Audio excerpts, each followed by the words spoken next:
시민이 봅니다. 뉴스를 마칩니다. KBS.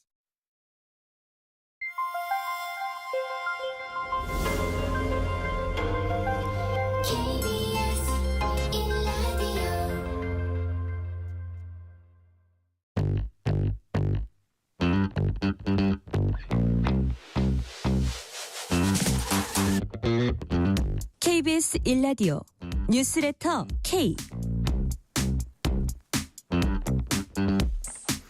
안녕하세요. 뉴스레터 K 진행하는 전종철입니다. 헌법재판소가 윤석열 대통령 탄핵심판 6차 변론기일까지 어제 마친 가운데 곽종근 전 특전사령관 등의 진술 신빙성을 놓고 여야가 공방을 벌이고 있습니다. 대왕고래 프로젝트로 알려진 동해 영일만 심해 가스전 개발 사업 1추 시추 결과에 대해서도 1차 시추 결과에 대해서도 여야는 팽팽히 맞서고 있습니다. 민주당은 대국민 사기극이 드러났다면서 정부와 여당의 사과를 촉구한 반면에 국민의힘은 에너지 자립 노력을 폄하하지 말라면서 추가 탐사 위한 예산 확보에 초당적으로 협력하라고 요구했습니다. 이 내용 포함한 주요 정치 현안들 정치 토크 코너에서 자세히 살펴봅니다. 부동산 시장이 침체되고 또 양극화되고 있다는 우려가 제기되고 있습니다.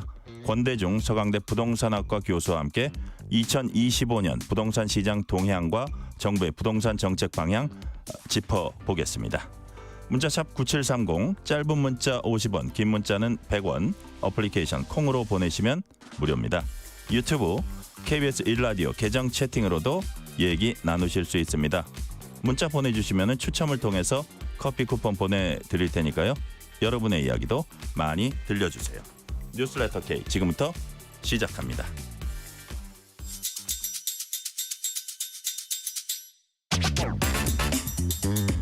뉴스레터 K 정치 토크 정광재 국민의힘 대변인 조기현 민주당 법률위 부위원장 나오셨습니다. 어서 오세요. 네, 안녕하세요.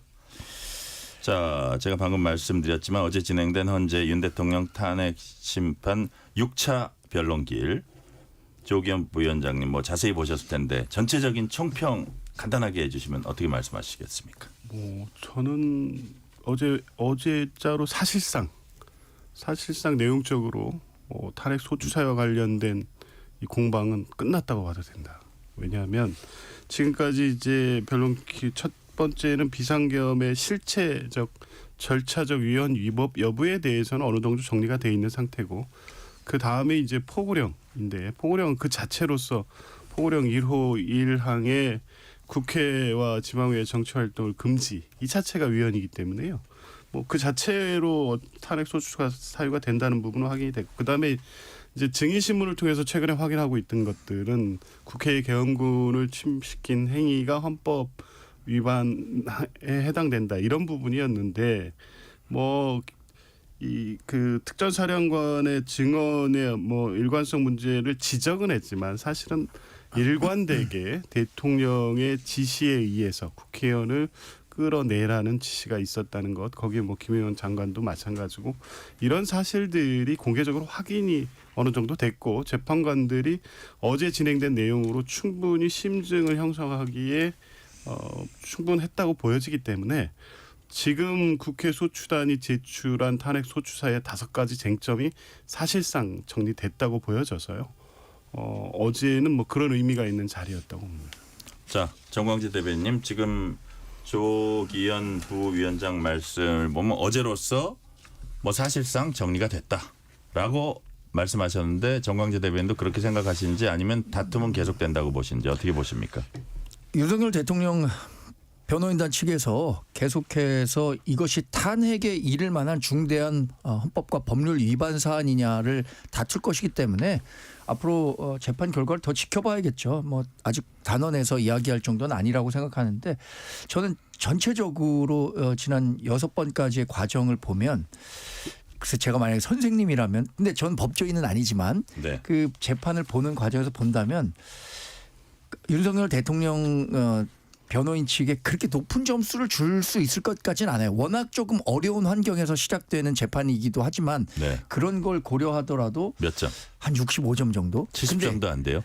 이게 60점이 과락이잖아요. 예. 과락은 넘은 것 같아요. 왜냐하면 왜 과락을 넘었다고 생각하냐면 어쨌든 기본적인 여건은 어려운 여건에서 어려운 시작했다. 시작에서 시작했으니까. 그러니까 네. 이 시험이 굉장히 어려운 성적 시험인데 과락은 면했다.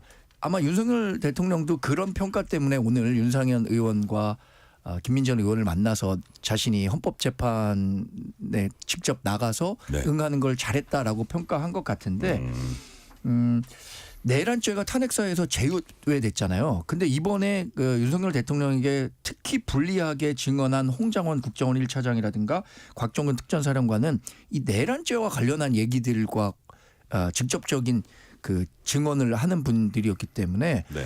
뭐 이것도 종합적으로 고려하겠지만 어쨌든 과락 정도는 면했지만 만족할 만한 점수. 그러니까 이게 모르겠으면 탄핵 재판은 결국에는 헌법재판관들이 하겠지만 이분들의 마음을 완전히 다 돌리기는 쉽지 않는 거 아니었나라는 생각을 개인적으로 해봤습니다. 네.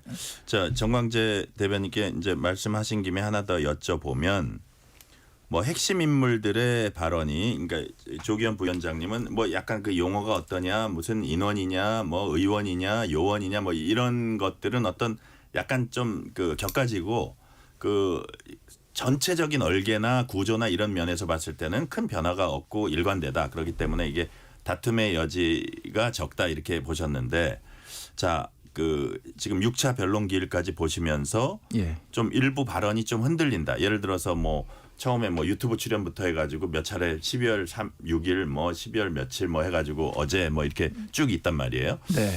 그런 부분들도 중요하다고 보시는지 어떻게 그런 부분은 어떻게 보세요? 당 대변인으로서 아니라 그냥 네. 정치를 좀 관심 있게 지켜본 사람으로 네네. 본다면 이번 그 탄핵 재판의 내란죄는 분명히 그 야당에서 민주당 국회 측에서 제외했습니다. 그러면 뭐 헌법 82조의 국무회의와 관련한 그 조항이 있는데 네. 국무회의를 개최하고 부서해야 한다. 그리고 포고령 1호에 국회와 지방의회의 정치활동을 전면 금지한다. 네. 이런 부분들에 대한 평가를 더 중점적으로 할 것 같아요. 그 헌법재판소에서는.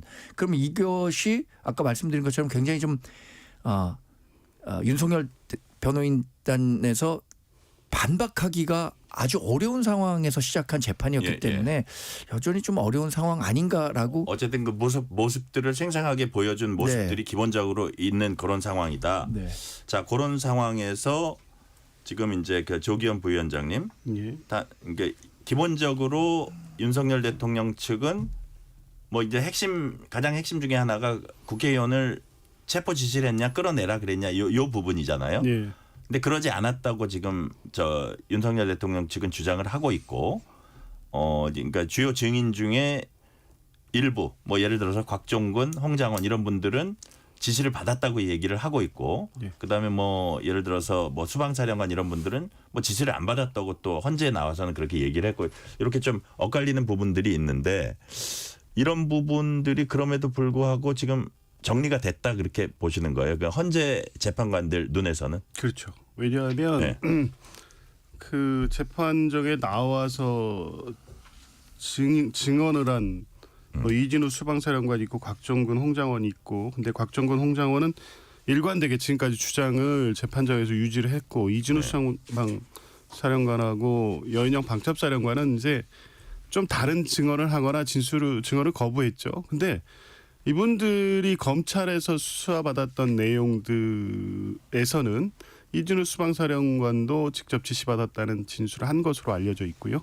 관련된 수사 기록이 다 헌법재판소에 와 있습니다. 그러니까 거기에서 일부 부인하는 취지로 얘기를 했거나 대통령의 체포 지시가 없었다라는 식의 증언을 했다고 해서 이 둘 그러니까 여인영, 이진우와 네. 곽종근, 홍장원의 진술이 팽팽하게 맞서고 있다고 볼 수가 없어요. 그러니까 그들의 진술과 관련된 이 수사 기록들은 이미 헌법재판소가 다 들여다보고 있기 때문에 공수처장까지 포함해서 그래서 지금까지 나와 있는 체포 지시 관련돼서는 뭐 사실관계를 달리 판단할 이유가 없고 곽종근 사령관 관련해서도 어제 이제 진술 과정에서 저형식 재판관이나 또 이제 그런 부분을 물었죠. 왜 진술이 조금씩 바뀌냐. 근데 네.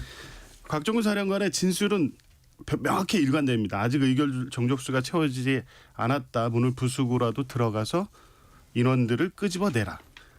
그 인원이 요원이냐 아니냐 뭐 이 얘기를 하고 있는 거잖아요. 근데 앞에 의결 정족수 얘기가 들어갔고 인원이면 그게 국회의원이라는 걸 의결 정족수라는 거를 대통령이 얘기했다는 거예요? 김명현 전 장관이 얘기했어요. 의결 정족수라는 건 대통령 두 번째 통화입니다. 두 번째 통화. 예, 그러니까 정확하게 그게 이세만 이제 곽 전 사령관 얘기라 이거죠. 그렇죠. 이 진술은 일관됩니다. 처음부터.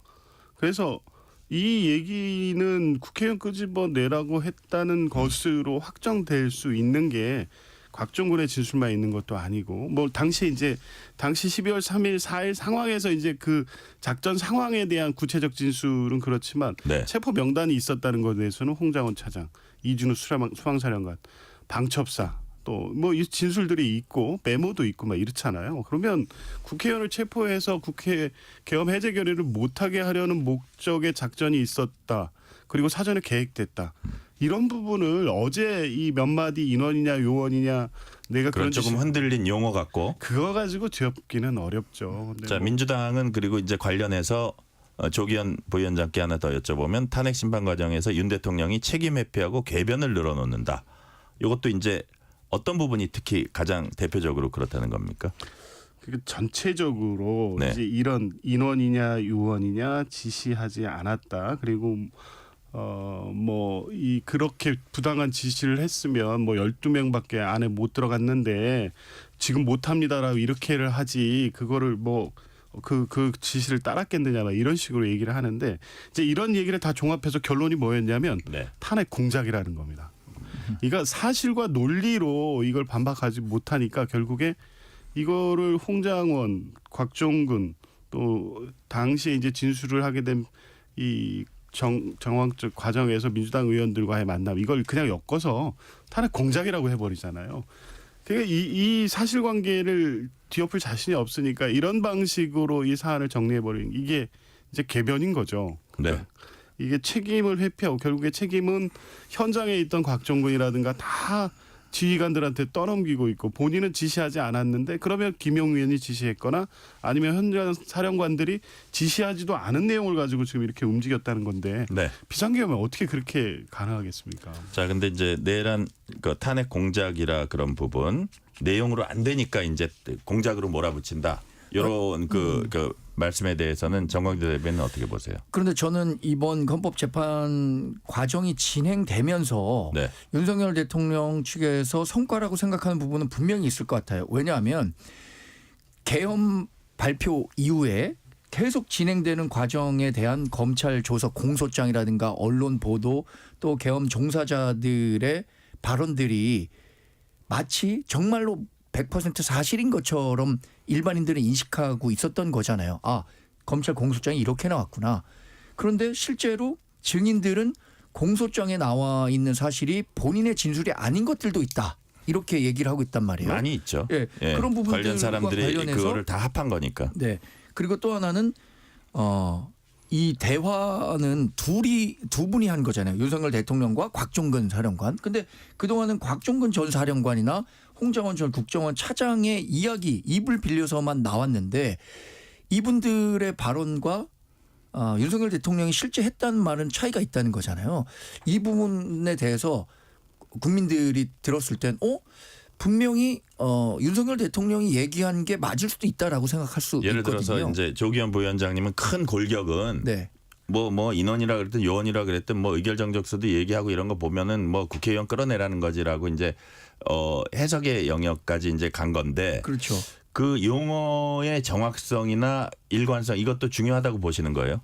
그럼요. 그게 이 진술의 신빙성을 법관들이 제일 중요하게 얘기하는 거고 그래서 정영식 재판관이 왜 자꾸 말이 달라지느냐. 그렇게 말이 달라지면 재판관은 신빙성을 갖기가 어렵다라고 얘기한 것처럼 윤석열 대통령은 여하튼 본인은 굉장히 지금 수세적이었잖아요. 네. 다른 사람들이 얘기한 것만 마치 진실인 것처럼 알려지던 시대 그 상황에서 벗어나서 본인의 이야기를 직접 신문 과정이든 아니면 본인의 입으로 하면서 일정 정도 성과를 가졌다고 보는데 그래서 이 탄핵 공작이 시작됐다는 것도 그런 자신감에서 시작된 건 아닌가 있다라고 봅니다. 조기현 부위원장님, 이제 곽종근 전 사령관 얘기가 나온 김에 초반에 12월 3일 날 이제 기엄 선포가 됐다가 해제가 됐는데 그 사흘 후에 12월 6일 날 김병주 의원, 민주당 김병주 의원 유튜브에 이제 출연을 합니다. 그 1시간인가 1시간 20분짜리 꽤 긴 기간 동안 하면서 여하튼 그때는 대통령 전화를 한 번 받았다 그랬어요. 그래서 한 번 받은 내용도 뭐 병력 이동 이런 내용하고 끊었다 그랬습니다. 근데 아까 이제 뭐 예를 들어서 의결 정적수 얘기한 건 두 번째 통화라 그러는 건데 그거는 그 다음에 또 발언이 나온 거죠. 예. 발언이 나온 거고 대통령으로부터 뭐 정확하게 국회의원 끌어내려라 그랬다가 생각해 보니까 국회의원이란 말은 안 한 것 같다 대통령이 뭐 이런 얘기도 했고 이런 부분들이 그러니까 우리 조기현 부위원장님 말씀대로 아주 그 뭐라 그럴까 천하 대세에 지장이 있을 그 근간은 아니라고 하더라도 이게 법조인들이나 재판관들이 그런 것을 따질 때 여하튼 좀 변화되는 부분들을 주시하지 않습니까? 어떻습니까?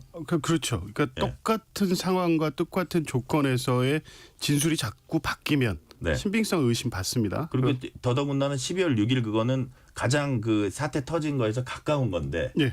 그거에 더 무게 중심을 뭐라 그럴까 주안점을 둔다는 얘기도 있어요. 그러니까 근데 발생으로부터 가까운 거. 그 진술이 네. 정확하게 A라는 진술을 해놓고 똑같 상황 변화가 없는데 B로 바뀌었다. 네. 이러면 모르겠는데 이 흐름을 보면 12월 6일 날 김병주 의원의 TV에 출연하게 된 계기는 김병주 의원, 박선호 의원이 그날 이 핵심 부대인 특전사 수방사를 가게 된 이유가 항의 차원. 네. 이었고 그리고 그때 시점만 해도 민주당이나 국회 주변에서는 추가적인 계엄의 위험성이 있다는 위기 의식이 굉장히 강할 때입니다. 이제 그걸 경고하고 그럴 경우에 핵심 부대 또 출동할 수 있는 특전사령관 수방사에 대해서 명확하게 입장 정리를 시키기 위해서 간 네. 거고 그 위험성 때문에 그냥 촬영을 하기 시작한 거였어요. 근데 그 시점에서 곽종근 사령관 같은 경우에는 아직 이 상황을 어떻게 정리해야 될지는 모르는 상황이니까 본인이 알고 있고 경험한 사실을 그대로 그 자리에서 진술해야 될 이유도 없고 두려움이 있었겠죠. 그러니까 극히 일부 사실만 얘기를 했던 거고 그래서 통화 한 번 했죠. 근데 네. 두 번째 통화한 내용 지금 이제 알려져 있는 의결 정족수 채워지지 않았을 때 의원들을 끄집어내라. 이 발언을 그때 하기는 어려웠을 텐데 근데 그 뒤에 이어지는 사실관계를 보면 이 2월 10일 날 한 발언의 신빙성을 줄 수밖에 없는 게 2월 9일 날 네. 검찰에 출석을 합니다. 곽종근 사령관. 검찰에 출석해서 본인이 그간 있었던 사실을 구체적으로 정리한 자수서를 제출을 하고 검찰 조사를 받습니다. 그때 이 내용을 얘기를 했던 겁니다. 그 12월 9일 날 진술이 되어 있습니다. 그리고 12월 10일 날 국회에 나와 있는데 오전 질의에서는 뭐 비슷한 입장을 얘기하면서 쭈뼛쭈뼛 하니까 민주당 의원들이 보기에는 뭐가 있는 것 같다라고 해서 점심때 만났던 거죠. 박범계 의원이 만나서 뭐냐 두 번째 통화 있다는 얘기가 돌고 있다. 얘기해라 사실대로 얘기해라 설득을 했고 김현태 특임단장도 어제 출석해서 그날 그 자리가 있었던 건 맞지만 어떤 일정 방향으로 진술을 회유하거나 강요하거나 이런 게 아니었다라고 여당에서 이제 회유 의혹을 제기했죠. 제기하니까 그게 예. 아니었다. 그냥 뭐 있는 대로 사실을 얘기해라 하니까 예. 그때 곽종근 사령관이 그럼 오후에 지실대로 얘기하겠다 했고 그날 오후에 이 발언을 정확하게 대통령이 두 번째 통화를 10시 30분 어간에 했고 의결 종족수 얘기하고 문을 부수고 들어가서 안에 있는 인원들을 끄집어내라. 이게 이제 결정적인 게 되는 거예요. 왜냐하면 이건 내란죄 성립과도 관련돼 있고 네. 탄핵 소추사에 직접 관련성이 있기 때문에 이렇게 해서 공개된 12월 10일의 발언 그리고 직전 12월 9일에 검찰 이 조사에서의 발언이 다 하나의 맥락으로 일치되기 때문에 그 과정에서 약간의 표현이 뭐 어긋나 있거나 전화 한 번밖에 하지 않았다고 했는데 두 번째 통화 있었다는 사실을 나중에 밝혔다고 해서 네. 곽종근 사령관의 이 증언의 신빙성이 흔들렸냐 전혀 그렇지 않다고 봅니다. 자, 조기현 부위원장께 하나만 더 여쭤보면 이제 회유 의혹 이거는 뭐 그 사실 무근이다. 뭐 예를 들어서 그 사령관들이 대통령에 대해서 이렇게 말하기 좀 어려워하니까 좀 뭐 할 얘기 다 해라 이런 차원에서 야당 의원이 그거는 당연히 국민이 알 권리 차원에서 그렇게 해야 되는 거 아니냐 그렇게 얘기를 했는데 거기에 이제 같이 뭐라 그럴까 병행된 게 공익제보자 그 절차를 이제 밟고 이제 박범계 의원은 뭐 내가 해서 그런 게 아니라고는 했지만 여하튼 뭐 이 누굽니까 707 단장하고 곽 전 사령관하고 공익제보자 그 절차 이제 밟고 있는 걸로 확인이 됐고 박범계 의원 SNS에 그 자기가 올려놨어요. 그거를. 자 그러면 어떤 의심을 또 할 수 있냐 하면 그 상황 이제 군인들이 그 고급 장교가 느끼기에 이 상황이 지금 여권에 되게 불리해지고 야권에 좀 유리한 상황이라고 단순하게 생각할 수 있을 때 그래 그러면 민주당 입맛에 맞는 좀 발언을 하면은 내가 유리해질 수도 있겠다 이렇게 국민 눈에는 볼 수도 있는 그 상황이거든요. 그 부분 어떻게 보세요? 그럴 상황이 아니었다고 봅니다. 그런가요? 예. 왜냐하면 그때까지만 해도 어느 누구도 대통령의 계엄과 관련해서 네. 국회의원을 끌어내라 등등의 어떤 구체적으로 내란 혐의 사실을 뒷받침할 확실한 증언이 아직은 나와 있지 않을 때입니다. 그 상황에서 먼저 그 증언을 하는 게 본인의 어떠한 이익이 될지에 대해서 정확한 판단하지 못할 때거든요. 그러니까 나 혼자 소위 재수의 딜레마처럼 누군가는 얘기할 수밖에 없는 상황이라는 걸 내심의 의사로 갖고 있을 수는 있지만 그 상황에서 먼저 발언하는 것이 그리고 상황 자체가 대통령의 좀 궁지에 몰려가고 있다고는 하지만 어떻게 된게 평생 군인만 한 분이 그 판단을 정확하게 해서 내가 그러면 민주당이 요구하는 대로 발언을 해주는 게 나한테 유리하겠다. 그런 상황이 아니었습니다. 이제 그렇기 때문에 그거를 민주당의 회의에 의해서 공익제보 형태로 가는 것이 나를 위해 유리하기 때문에 다소 민주당이 요구하는 방식으로 사실을 과장하거나 했을 것이다. 저는 그렇지 않다고 그럴 보고요. 가능성이 낮다. 그리고 네. 오히려 이런 판단으로 가게 된 계기가 있는데 그 전에 며칠인지 제가 정확히 기억나지는 않습니다만 김용현 전 장관과의 통화가 있었습니다. 그때 김용현 장관은 뭐라고 얘기했냐면 이 주요 지시나 이런 내용들 대통령의 통화까지 포함이 돼 있겠죠. 본인이 지시한 내용들도 그렇고 그런데 그 내용은 비화폰으로 했기 때문에 기록이 남지 않는다. 그 취지는 뭐냐면 본인을 비롯해서 예하 지휘관들이 책임지고 가면 이 사건을 덮을 수 있다라고 이렇게 제안을 한 것으로 보여져요. 그런데 그 시점에서 곽종근 사령관은 그 말을 믿을 수가 없었을 거예요. 왜냐하면 당일날 12월 3일 밤 12월 4일 작전이 계엄해제로 끝날 때까지의 그 작전 상황들은 그 특전사 지휘 통제실의 마이크를 통해서 여러 사람이 공유했다. 여러 사람이 다 듣고 있었어요. 그리고 그 진술들이 검찰에 지금 다 확보돼 있어요. 혼자 이 다른 사실을 한다고 해서 덮어질 수 없다는 걸 알고 있는데 오히려 이제 그 국방장관은 네.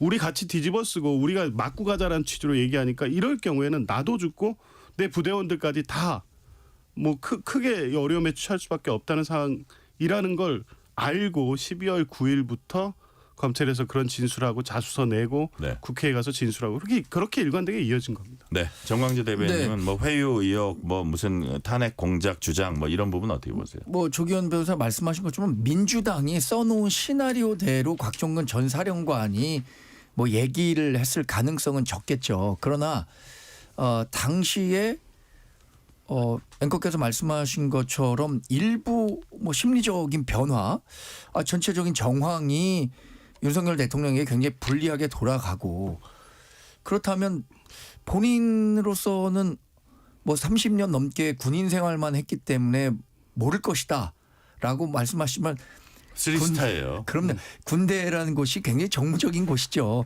승진하는 데 있어서 그 정무 감각이 굉장히 필요한 곳인데 그런 부분들에 대해서 일말의 의심의 여지가 제거되려면 적어도 뭐 민주당 의원들이 적극적으로 개입하는 식으로 됐었어는 안 된다고 봅니다.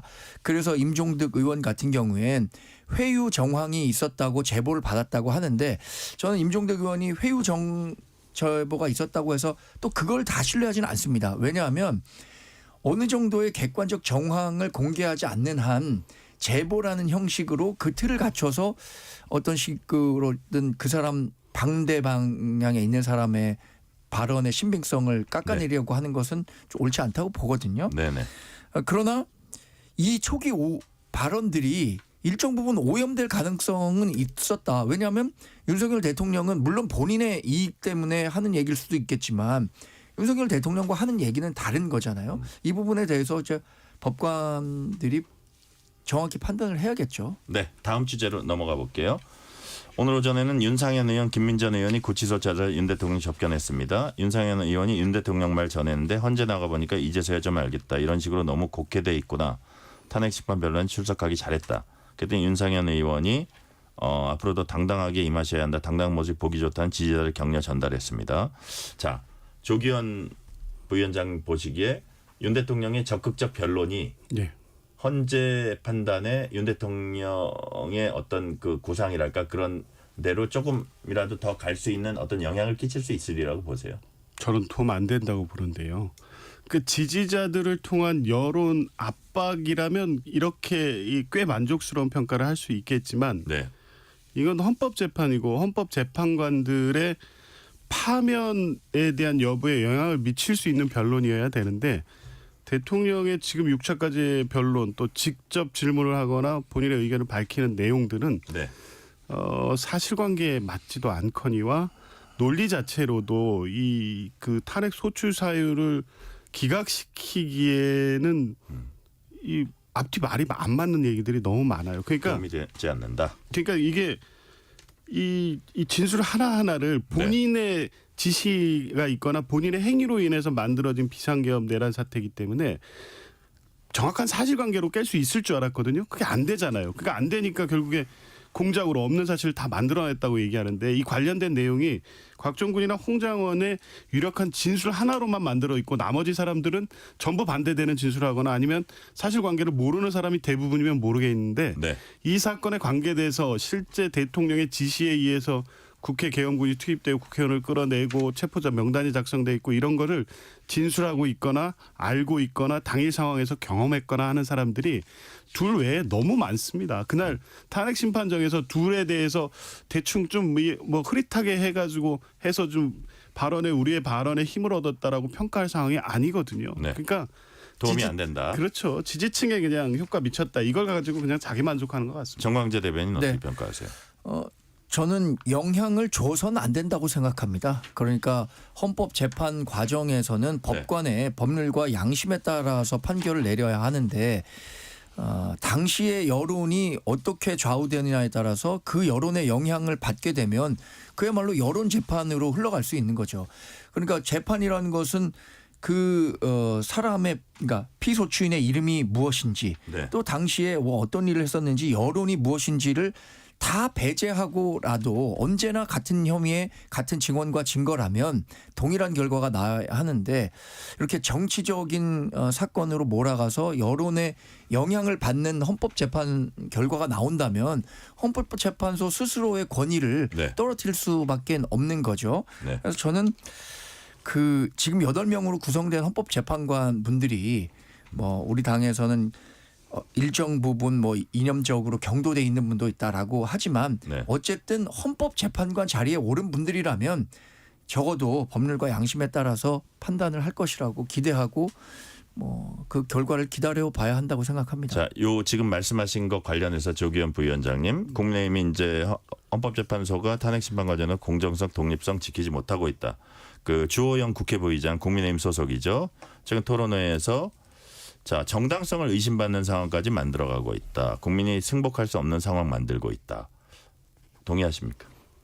아니 동의할 수 없죠. 승복하지 않기를 바라는 여론전을 계속 벌이고 있다고 보여집니다. 지금 재판 진행 사실상 거의 실시간으로 다 공개되고 있지 않습니까? 그걸 보면서 재판관들이 특정의 어떤 선입관을 갖고 재판을 몰고 가고 있다고 볼 수 있을까요? 오히려 정영식 재판관 같은 경우에는 뭐 그 공정성을 오히려 이제 민주당이 의심하거나 제기하지는 않지만 우려는 계속 있는 거 아닙니까? 그러니까 뭐 신속 심리하고 뭐 변론기를 미리 잡고 요거 플러스 좀 간접적인 영향을 미치는 거지만 마은혁 뭐 예를 들어서 이 재판관에 대한 어떤 그 뭐라 그럴까요? 심리 뭐 순서 같은 거 조정하는 거. 그런 부분에 있어서 약간 너무 서두르려 그러다 보니까 약간 절차적 흠결도 조금 노정한 거 아니냐. 그렇다면 우리가 공수처의 뭐 수사권이 뭐 대통령 수사권이 있냐 없냐 갖고 계속 빌미를 준 측면이 있잖아요. 그렇듯이 이런 부분도 좀 더 논란의 소지는 최소화해야 되지 않냐 이런 얘기들은 있어요. 글쎄요. 이런 여론에 휘둘리는 게 오히려 공정성을 의심받게 한다고 보여지고요. 헌법재판소는 이 헌법적 원칙에 의해서 그냥 명확하게 정리하는 게 오히려 맞다고 봅니다. 네. 그러니까 대통령 탄핵 심판은 신속하게 진행되는 게 맞습니다. 이 대통령의 직무가 정지되고 이 불안정한 상태를 계속 진행시킬 수 없는 거 아닙니까? 그냥 재판을 뭐 몇 달씩 계속 끌 이유가 없고 충분히 심리가 이루어졌다고 하면 최대한 빨리 판단해서 이 혼란을 수습해야 될 책임이 있는 게 헌법재판소니까 그 절차 내에서 충분히 방어권을 보장하되 빨리 진행하는 것. 두 번째, 구인 체제의 완결성을 기해야만이 탄핵 심판에 대한 결정을 하더라도 오히려 그 신뢰성이 높아지는 거지 특정 재판관을 넣느냐 빼느냐 그래서 결과가 달라질 거냐 이런 고려를 하는 것처럼 비춰지면 오히려 이제 안 되는 거죠. 그게 이제 마은영이라는 이유로 국민의힘이나 대통령께서 문제 제기를 해서 그렇지 다른 예를 들면 보수적인 재판관의 임명 절차였다고 하더라도 저는 헌법재판소는 똑같은 방식으로 이 문제를 먼저 결정해서 구인 체제로 탄핵 심판을 결정해야 된다는 원칙을 고수했을 것으로 봅니다. 네, 뭐 여기에는 또 뭐 한덕수 권한대행 뭐 3분의 2냐 2분의 1이냐 이런 여러 가지가 지금 얽혀져 있어가지고 상당히 이제 그런 부분들까지 같이 지적하다 보니까 얘기가 나오는 것 같고요. 그 정광재 대변인 헌법재판소나 짤막하게 헌법재판소는 부탁드립니다. 스스로의 권위를 네. 지킬 필요가 있다고 생각합니다. 지금 우리는 헌법재판소를 바로 알리는 데 주력하는 것이지 헌법재판소를 흔들기 위한 행보를 보이는 것은 아니다라는 말씀만 드리겠습니다. 네, 이 시간 교통 상황 알아봅니다. 라디오 교통정보센터 임초희 리포터 나와주세요. 네, 이 시각 교통정보입니다. 전국의 고속도로 눈길 사고가 많아서 도로 상황이 많이 안 좋습니다. 약 3시경 순천-완주-고속도로 순천 방향으로 남원분기점 부근에서 차량 30여 대가 부딪히는 사고가 났는데요. 지금도 처리 작업 이어지고요. 전면 통제되고 있습니다. 우회하지 못하고 있는 차량들로 일대 정체 극심하고요. 미리 오수나 임실에서 다른 길로 우회하시기 바랍니다. 서울시내 강변북로 구리 쪽 가양대교에서 양화대교, 다시 원효대교에서 영동대교까지 각각 많이 밀리고요. 영동대교 부근 5차로에서 조금 전에 사고 났습니다. 이후에는 잠실대교에서 구리시계까지도 정체가 심해졌고요. 내부순환도로 성수 방향으로 정릉에서도 사고가 나면서 2, 3차로가 차단됐습니다. 뒤로 성산부터 1시간 10분 정도 걸리는 극심한 정체입니다. KBS 교통정보센터에서 임초희였습니다. 퇴근길, 당신과 함께 읽는 세상 이야기. KBS 일라디오 뉴스레터 K.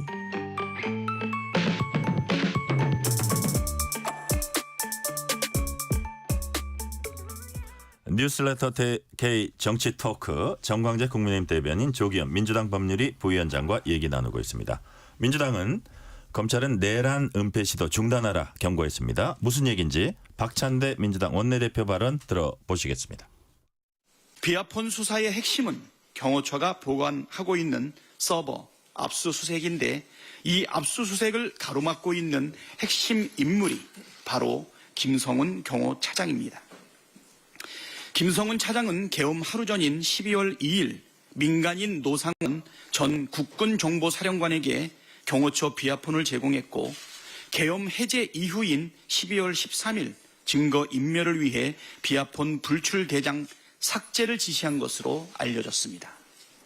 그런데 정작 검찰은 김성훈 차장에게 대한 경찰의 구속영장 신청을 2번이나 반려했습니다. 이게 과연 정상적인 상황이라고 볼 일입니까? 검찰이 내란 사건 축소 은폐하려는 의도가 아니라면 김성훈 차장 구속영장 신청을 2번이나 반려할 이유가 없지 않겠습니까?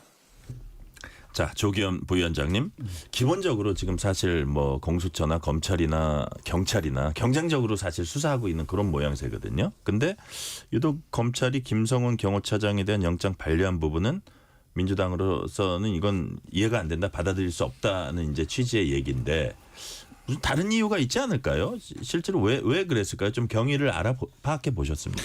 아니요, 그걸 모르기 때문에 이상하다는 거예요. 예. 그러니까 이 경호차장이 구속영장을 2번이나 반려할 리가 없다고 봤거든요. 왜냐하면 특수 공무집행 방해 혐의 사실이 너무 명백하고 특히 이 2차 체포영장 집행 전후에서 네.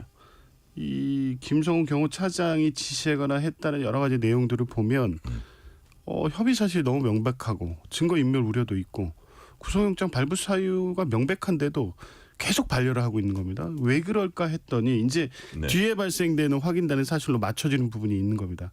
비아폰. 경호처가 제공했던 비아폰이 있었던 거죠. 특히 지금 이 내란 사건에서 노상원이 구속 기소는 됐는데 노상원의 수첩 등등 관련한 수사가 더 이게 진척되지 않는 부분이 또 있어요. 근데 핵심 키는 경호처가 핵심 내란 가담자한테 이 비아폰을 제공했다는 거고 비아폰의 통화 내역이 사실상 어느 시점에서 어떻게 누구와 이루어졌는지를 파악하는 게 네. 검찰도 내란 수사를 하는 데 있어서 대단히 중요한 거거든요. 그러면 그 비아폰을 중심으로 해서 김성훈 경호처는 그걸 제시하고 제공하고 관리를 하고 지금도 불출 대장에 따라서 그게 어디에 어떻게 가 있고 언제 회수됐고 이런 걸 다 갖고 있을 거란 말입니다. 예. 이제 이런 부분에 대한 지금 압수수색도 안 이루어지고 있고 김성훈에 대한 이 구속영장도 반려되고 있고 수사가 막혀 있는 거예요. 그러니까 김성훈 개인에 대해서 영장을 왜 발부하지 않느냐 신청하지 않느냐는 문제가 아니라 비아폰을 매개로 해서 청와대 대통령실 경호처 김성훈과 노상원, 네. 김용현 등등이 다 연결된 하나의 맥락으로 지금 묶여 있기 때문에 이게 내란죄 수사에서의 어떤 중요한 혐의 사실을 막기 위한 어떤 수사 과정에서 문제가 있는 게 아니냐.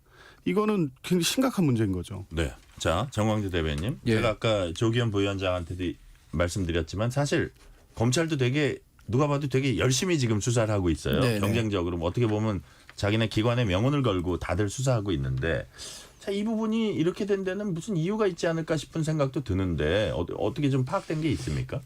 그 경호처가 형사소송법 110조, 111조를 근거로 예. 압수수색에 반대하고 있잖아요. 네네. 근데 이 법 적용에 대해서 어떤 원칙이 정해진 이후에 그게 수시로 바뀌게 되면 향후에 벌어질 다른 문제들까지 고려할 수밖에 없기 때문에 경호처가 강력하게 반대하고 있고 그런 논리를 지금 검찰에서나 아니면 경찰에서도 쉽게 뚫기 어려운 상황이고 네. 이것은 뭐 비단 이번뿐만 아니라 과거에도 사실 형사소송법 110조, 111조는 이번 그 윤석열 대통령 체포 과정에서 예. 굉장히 논란이 됐었기 때문에 일반 국민들도 안단 말이에요. 국가 보안을 요구하는 부분에 대해서. 그러니까 그런 원칙까지 훼손해 가면서 서버에 대한 자료를 네. 뭐 압수수색에 응하기는 어렵다라는 논리를 계속해서 펴고 있는 건데 네. 글쎄 뭐 이런 부분들에 대해서 국민적인 평가는 조금 다를 수도 있을 것 같아서 좀 걱정입니다. 네. 자, 다음 주제로 넘어갈게요. 윤석열 정부가 추진한 동해 심해 가스전 개발 사업인 대왕고래 1차 탐사 시추 결과 경제성이 떨어지는 것으로 평가됐습니다. 추진 여부가 이제 불투명해졌다는 얘기도 나오는데 자, 조기현 부위원장님 민주당 입장 아주 센 워딩들이 나오던데 어떤 건가요? 이럴 줄 알았기 때문에 계속 문제 제기를 했었던 거죠. 그러니까 예산 삭감을 할 수밖에 없었던 거예요. 왜냐하면 예측했던 거예요. 그렇죠. 대통령이 갑자기 이 무르익지 않고 여러 가지 경제성 문제가 제기되고 있는 상황에서 그때 그 신뢰성도 없는 회사까지 끌어들여서 뭐 삼성 시총의 5배 뭐 대단히 당장 올해 말쯤 지금 이제 뭐 작년 1차 시추를 했으니까 올해나 그러니까 올해 지금쯤이겠죠. 뭔가 우리나라가 산유국이 될 것 같이 장밋빛 청사진을 막 제출했지만 실제 가능성이 있다는 근거가 너무 부족했었죠. 그러니까 이런 결과가 어느 정도 예측이 됐었기 때문에 여기에 뭐 한 번 시추하는데 1,000억씩 들어가는 이 사업을 마치 정말 뭐가 당장 현실화될 것처럼 이렇게 이 프로젝트를 제시해 놨었기 때문에 이게 문제가 있을 것이다. 실제 거기에 어떤 가스가 매장돼 있을 거라고 보여지지 않는다는 오히려 근거들이 많았고 원래 시추하던 회사가 그래서 철수했던 거 아닙니까? 근데 갑자기 대통령이 이걸 들고 나오면서 우리나라가 산유국의 꿈을 갖게 됐는데 그게 나올 거라고 기대했던 사람은 사실은 많지 않을 거예요. 그러니까 저는 산업부가 이례적으로 갑자기 발표한 거 아닙니까? 이 사업성이 없다는 것. 원래는 5월 달이나 6월 달쯤에 진행된 상황을 가지고 중간 발표를 할 예정으로 지금 진행하고 있다가 갑자기 발표를 했습니다. 이제 더 이상 이걸 끌고 갈 수 없다는 판단이 분명히 든 거죠. 자, 정광재 대변인. 네. 어떻게 좀 국민의힘 입장은 다른 것 같아요? 그 1차 시추에서 우리가 목표로 했던 성과를 이루어내지 못한 것은 대단히 아쉬운 결과입니다. 그런데 우리가 이거 파면 반드시 나온다라고 얘기했던 건 아니잖아요. 이 가능성이 20%라고 했습니다. 첫 번째 시추를 했는데 그것에 대해서 실패를 했다고 그거 봐라 우리가 벌써 알고 그거 이렇게 했다? 지나친 라고 얘기다. 하는 것은 지나친 정치 공세라고 생각하고요. 저는 이런 부분을 거꾸로 여쭤보겠습니다. 마치 그걸 기다렸다는 네, 듯이. 처음에 그러면 나왔다. 예. 여기서 정말로 우리가 예상했었던 것보다 훨씬 더 많은 석유 탐사나 이 석유 매장량이 확인됐다라고 했을 때 민주당의 태도는 그럼 뭐가 되겠습니까?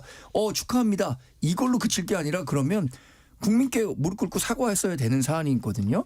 그런데 지금 20%의 확률 이건 전 낮다고 생각합니다. 그러나 그걸 해보지도 않고 포기하기에는 국가적으로 굉장히 큰 이익이 될 수도 있는 사안에 대해서 해보지도 않고 안 될 거니까 하지 말았어야 한다라는 거는 그 저는 대단히 정광재 대변인 그러니까 지금 상황에서도 추가적으로 할지 안 할지는 조금 더 같이 따져보자. 머리를 네. 맞대고. 그래서 지금 정부 예산으로 하는 게 어렵다면 해외에 있는 투자자들을 유치해서 추가적인 탐사에 나서겠다고 했잖아요.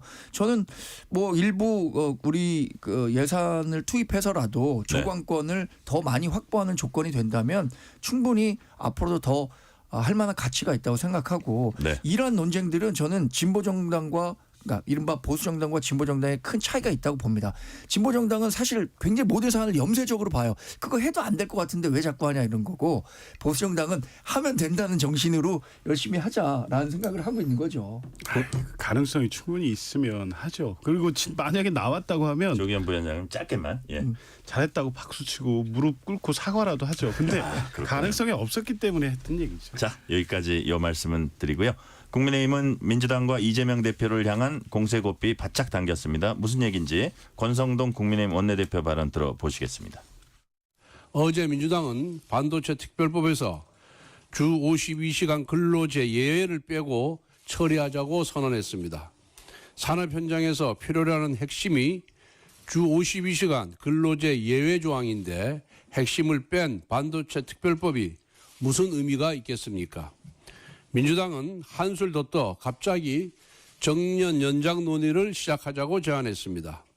이재명 세력이 앞에서는 포용과 통합을 외치지만 뒤에서는 세대 갈등을 조장하고 있습니다.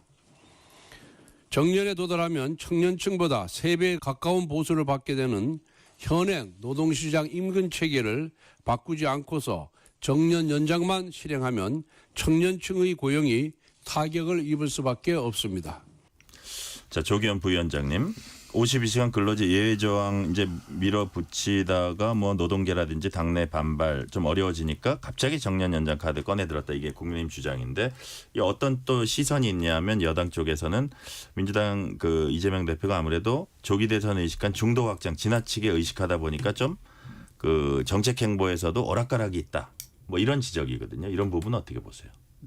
여러 가지 논의 과정에 있는 거죠. 그러니까 반도체 특별법의 시급성에 대해서는 여야가 공유하고 있는 거고요. 하루속히 처리를 해야 되는데 52시간의 예외 적용 문제로 발목이 잡혀 있으니까 그러면 산업 현장의 현실을 고려해서 극히 예외적인 조항으로 근로기준법의 기본 52시간 제한 방향에 배치되지 않으면서도 반도체 특별법의 수혜 대상이 되는 그 업종에 관련해서만 예외 적용이 가능한지 네. 내부 민주당 토론을 한 겁니다. 토론을 하고 민주당의 의원들의 의견들을 들어본 결과 뭐 시급성은 있지만 반도체 특별법에 원래 52시간만이 중요한 게 아니잖아요.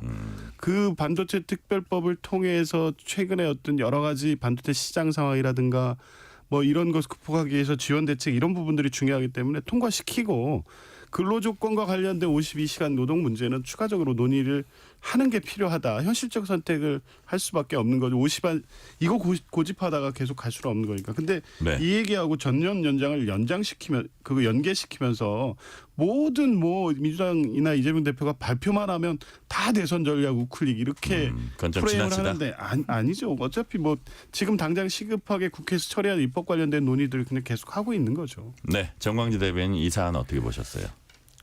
이재명 대표의 우클릭 전 뭐 합리적인 대안을 모색한다는 측면에서는 의미가 있다고 보는데 네. 우클릭 한다고 하면서 실제로는 뭐 약속 대련처럼 민주당 강성 지지자들의 그 힘에 힘입어서 그러니까 제지 당해 갖고 네. 가지 못하는 민주당의 현실을 그대로 보여주고 있다고 생각해요. 어떻게 생각하면 이게 표와 굉장히 직결되기 때문에 이재명 민주당 대표도 과거처럼 일방적으로 밀어붙이지 못한다고 생각합니다. 왜냐하면 민주당의 가장 큰 지지자라고 할 수 있는 곳이 이제 민노총, 한노총 이런 네. 거대 노조 조직인데 52시간 제도와 관련해서는 이재명 대표도 이게 대선에서 자신이 이 52시간제를 조금 완화하겠다고 하면 표에 도움이 될까 안 도움이 될까라는 걸 현실적으로 생각했기 때문에 이렇게 발목이 잡혀 있다고 보고 그러니까 대선 행보라고 생각하는 거죠. 네. 앞으로 민주당은 뭐 이런 잡음들이 계속 나올 수밖에 없을 것 같아요. 인물에 대한 잡음은 거의 없겠지만 이런 정책적인 논란거리를 두고는 많은 잡음이 있을 것 같습니다. 자, 마지막 주제입니다. 이재명 대표 최측근으로 분류되는 김용 전 민주연구원 부원장이 대장동 일당에서 금품 받은 혐의로 항소심에서도 1심처럼 징역 5년, 벌금 7천만 원, 추징금 6억 7천만 원 이렇게 나왔어요. 자, 근데 판결문 보면 이재명 언급이 130번, 대선 경선 자금 표현 28번. 여기에 대해서 유동규 전 본부장은 진술 신빙성을 이제 인정받았다는 평가도 나오는데 유 전 본부장 뭐라 그랬냐면 이쯤 되면 이재명 대표가 책임지고 참여해야 한다. 그래서 이제 세간에는 이재명 대표가 과연 몰랐을까? 이재명 대표의 연관성 부분을 이제 어떤 수사기관이나 이제 재판 과정에서 들여다볼 수밖에 없을 것 같아요. 조기현 부위원장님. 이 사건은 네. 이재명 대표가 이 판결문에 몇 번 등장했다가 중요한 사건은 아닙니다. 이게 왜냐면 연관성을 우리가 뭐 확정할 수는 없지만 한번 유추해 볼 수는 있는 거 아닙니까? 그러니까 연관성이라는 게 예. 이 정치자금법 위반하고 뇌물이고 관련해서는 뭐 선거식이 이어지니까 네네. 그 설명하기 위해서 이재명 대표의 이름이 등장하는 거지 이 행위에 공모됐다거나 가담을 걷다 이것 때문에 등장하는 건 아니기 때문에 그 몇 번 나왔다는 것 자체가 이재명 대표와 이 사건의 관련성을 바로 이렇게 추천하는 것은 좀 무리가 있고요. 네.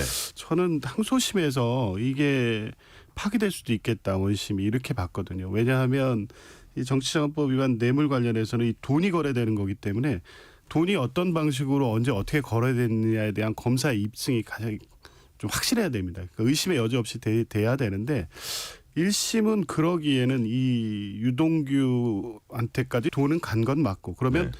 돈이 어떻게 전달됐는지에 관련해서 법정에서 이렇게 가져가는 거 시연도 하고 했지만 이게 상식적으로 네. 보통 일반인의 어떤 기준에 비추어 봤을 때 그 돈을 이렇게 넣고 가는 상황 자체가 이해 납득이 되지 않는 거거든요. 그러면 좀 입증에 실패했다고 봤는데 유죄 판결이 났는데 이제 항소심에 들어와서 그래서 이제 구글 타임라인을 제시하면서 그 시점에 돈을 줬다. 그 시점에 거기에 없었다. 가지 않았다는 이 추가적인 증명을 했었죠. 김용 측이. 이제 그렇게 이것저것 따져보면 결국에 그 유동규의 진술 그걸 봤다는 사무실 직원들의 진술. 근데 사무실의 직원의 직접 돈거래 사실을 본 게 아니라 이렇게 나가는 장면이었는데 그것도 돈을 갖고 나가는지에 대한 확실한 증언도 아니기 때문에 결국에는 이 증언 진술 외에 네. 이 뇌물이나 정치자금을 받았다는 부분에 대한 검사의 입증이 충분하게 의심의 여지 없이 이루어지지 못했다는 게 구글 타임라인이 더해지면서 네. 어느 정도 확실해졌다고 봐서 그러면 유동규 진술의 신빙성을 그걸로 탄핵될 수도 있겠다 봤는데 근데 또 타임라인이 뭐 이게 조작인지 수정인지 뭐 이런 얘기를 또 하더라고요. 그러니까 재판부에서. 그 예. 재판부가 뭐 그 부분 판단을 한 것 같은데요. 네네. 근데 되게 구글 타임라인이 그 증거로 많이 보긴 합니다. 근데 조작 가능성도 일부 손을 댔다고 하면 네. 완벽하게 그 실제 움직임이 그 조작된 정도가 아니라고 하면 증거 제출 과정에서 일부의 변화가 있다고 해서 그걸 증거가 조작됐다고 볼 수는 네. 없거든요. 자, 정광주 대변인님은 요 사안 어떻게 보세요? 이거 조작을 통해서 재판부를 기만하려고 했기 때문에 재판부에서 네. 유죄 판결을 내린 거고요. 제 질문은 이제 네. 요번 선거, 네, 그렇죠. 그다음에 이제 이재명 대표와의 연관성, 가능성이라고 할까요, 확률이라고 할까 그런 부분이요. 그러니까 김용 전 대변인이 이렇게 얘기를 하면서 돈을 받았습니다. 이거 이재명 당시 대통령 후보의 경선에 필요한 자금이기 때문에 돈이 좀 필요하다라고 해서 8억 4천만 원 받은 거예요. 네. 그럼 이 돈의 최종 목적지는 어디였을까?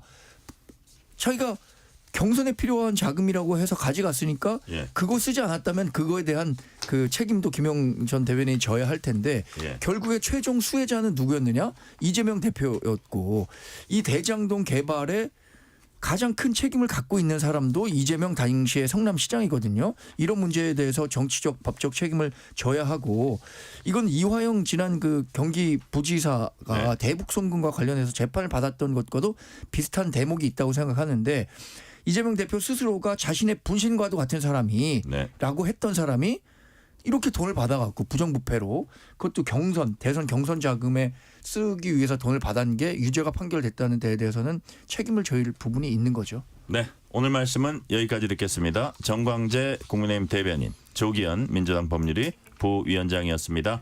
말씀 감사합니다. 예, 고맙습니다. 네, 고맙습니다. 뉴스레터 K 1부 마치고 2부가 이어집니다.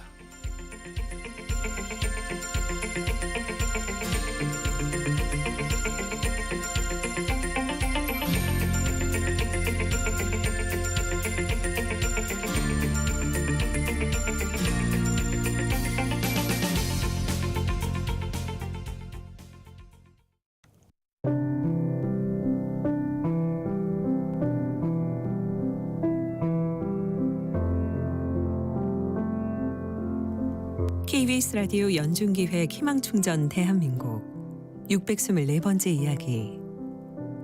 안녕하세요. 아나운서 김지윤입니다. 호진이는 극희귀질환인 코핀시리스 증후군을 앓고 있습니다. 선천적인 유전자 변이로 인해 발달 지연과 뇌병변 장애가 나타나는 병인데요. 잦은 경련과 근육 이상으로 하루의 절반 이상은 누워서 생활하는 호진이. 올해 10살이 되었지만 인지 기능은 12개월 수준에 머물러 있어 말 대신 옹알이를 하고 대소변도 아직 가리지 못합니다. 뇌와 소근육의 퇴행으로 넘어지고 다치기도 여러 번. 크고 작은 수술을 거치며 호진이의 몸 상태는 점점 약해지고 있는데요. 10년 내내 호진이의 치료와 재활에 매달려온 부모님은 이젠 경제적으로도 한계에 부딪혀 다가올 날들이 막막하기만 합니다. 호진이가 마음의 부담을 덜고 적절한 치료를 받을 수 있도록 여러분의 관심과 사랑을 보내주세요. 여러분의 따뜻한 손길이 희망의 빛이 됩니다. ARS 060-700-1580 060-700-1580 한 통화 3,000원으로 희망을 선물해주세요. KBS 라디오 연중기획 희망충전 대한민국은 초록우산 어린이재단, 인탑스 주식회사 그리고 청취자 여러분과 함께합니다. ARS 060-700-1580 한 통화 3,000원입니다.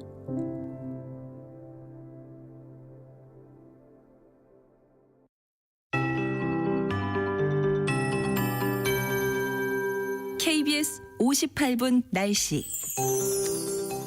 이번 주말뿐 아니라 다음 주 초반까지 한파가 지속되겠습니다. 현재 전국 곳곳에 한파특보가 발효 중인 가운데 내일 아침도 서울이 영하 13도까지 내려앉겠습니다. 오늘보다 6, 7도가량 아침 기온이 더 떨어지면서 올겨울 최저 기온이 예상이 되고요. 대관령은 영하 21도, 이천이 영하 17도, 세종대전 영하 11도, 대구 영하 10도 등으로 대부분 영하 10도 이하로 내려앉겠고요. 광주와 부산도 영하 7, 8도까지 떨어집니다. 내일 낮 최고 기온 서울 서울이 영하 3도에 그치겠습니다. 오늘보다는 1, 2도 높아도 여전히 영하권의 추위가 이어지겠고 대전, 세종이 각각 영하 1, 2도, 광주, 영도, 대구, 강릉, 부산 각각 영상 1, 2, 3도 등 전국이 영하 4도에서 영상 4도의 주말 날씨가 예상됩니다. 감기 걸리지 않도록 하셔야 되겠고요. 동파 사고 방지에도 예의주시하셔야 됩니다. 현재 또 충청과 전라권, 제주에는 대설특보가 발효 중입니다. 내일까지 특히 전라권과 제주 중심으로 많은 눈이 예보돼 있습니다. 최고 15cm 이상이 지나는 곳이 있겠고 충청권도 내일까지 눈 예보가 들어 있습니다. 눈이 많이 쌓여 있고요. 빙판길과 도로 살얼음도 주의를 하셔야 되겠습니다. 현재 강풍특보와 풍랑특보 내려진 곳도 많습니다. 지금 서울 기온 영하 8.2도입니다. 최영우였습니다.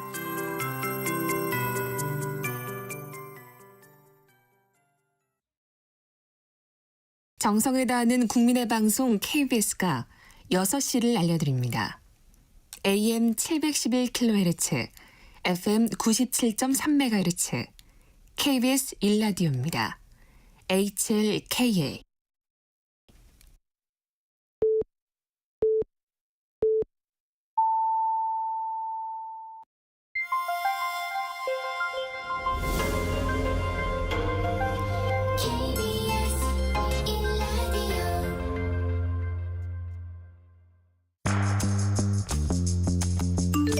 여러분은 지금 퇴근길 시사편지 한 장 KBS 1라디오 뉴스레터 K를 듣고 계십니다. 이 시각 라디오 정보센터 뉴스입니다. 호남에 대설특보가 내려진 가운데 눈길 교통사고가 잇따랐습니다. 오늘 오후 무안 광주고속도로에서 8중 추돌 사고로 14명이 다쳤고 순천 완주고속도로에서는 차량 30여 대의 다중 추돌 사고로 10여 명이 다쳤습니다. 동해 심해 가스전 사업, 대왕고래 사업의 경제성 확보가 어렵다는 1차 시추 결과를 두고 더불어민주당은 정부, 여당과 대통령의 대국민 사기극이었다며 사과를 요구했습니다. 대통령실은 전체 실패를 의미하는 것은 아니다라고 밝혔고 국민의힘은 시추 탐사를 더 해봐야 한다고 주장했습니다. 내란 우두머리 혐의로 구속 기소돼 서울구치소에 수감돼 있는 윤석열 대통령이 국민의힘 윤상현, 김민전 의원을 접견하고 당당한 자세를 견지하려 한다고 말한 것으로 전해졌습니다. 드루킹 사건 유죄 선고로 탈당 처리된 김경수 전 경남도지사는 민주당에 복당해 내란 세력 척결과 정권 교체를 위해 헌신하겠다고 밝혔습니다. 문재인 전 대통령의 배우자 김정숙 여사의 외유성 해외 출장 의혹 등을 수사해온 검찰이 김 여사를 무혐의 처분했습니다. 민주당은 검찰이 잘못된 수사였음을 인정한 것은 다행이라며 정치 보복 수사를 중단하라고 촉구했습니다. 정부가 전직 대통령 전두환 씨의 추징금 집행을 위해 전 씨의 부인 이순자 씨 등을 상대로 낸 소유권 이전 소송에서 법원이 형사사건 판결에 따른 채무는 상속되지 않는다며 각하 결정을 내렸습니다. 지금까지 라디오 정보센터 뉴스 편유희였습니다.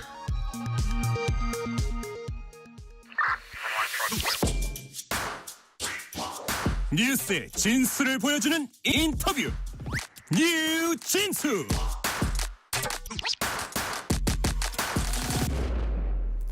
민생 전반에 찬바람이 쌩쌩 불고 있습니다. 매서운 찬바람이 부는 건 부동산 시장도 예외가 아닙니다.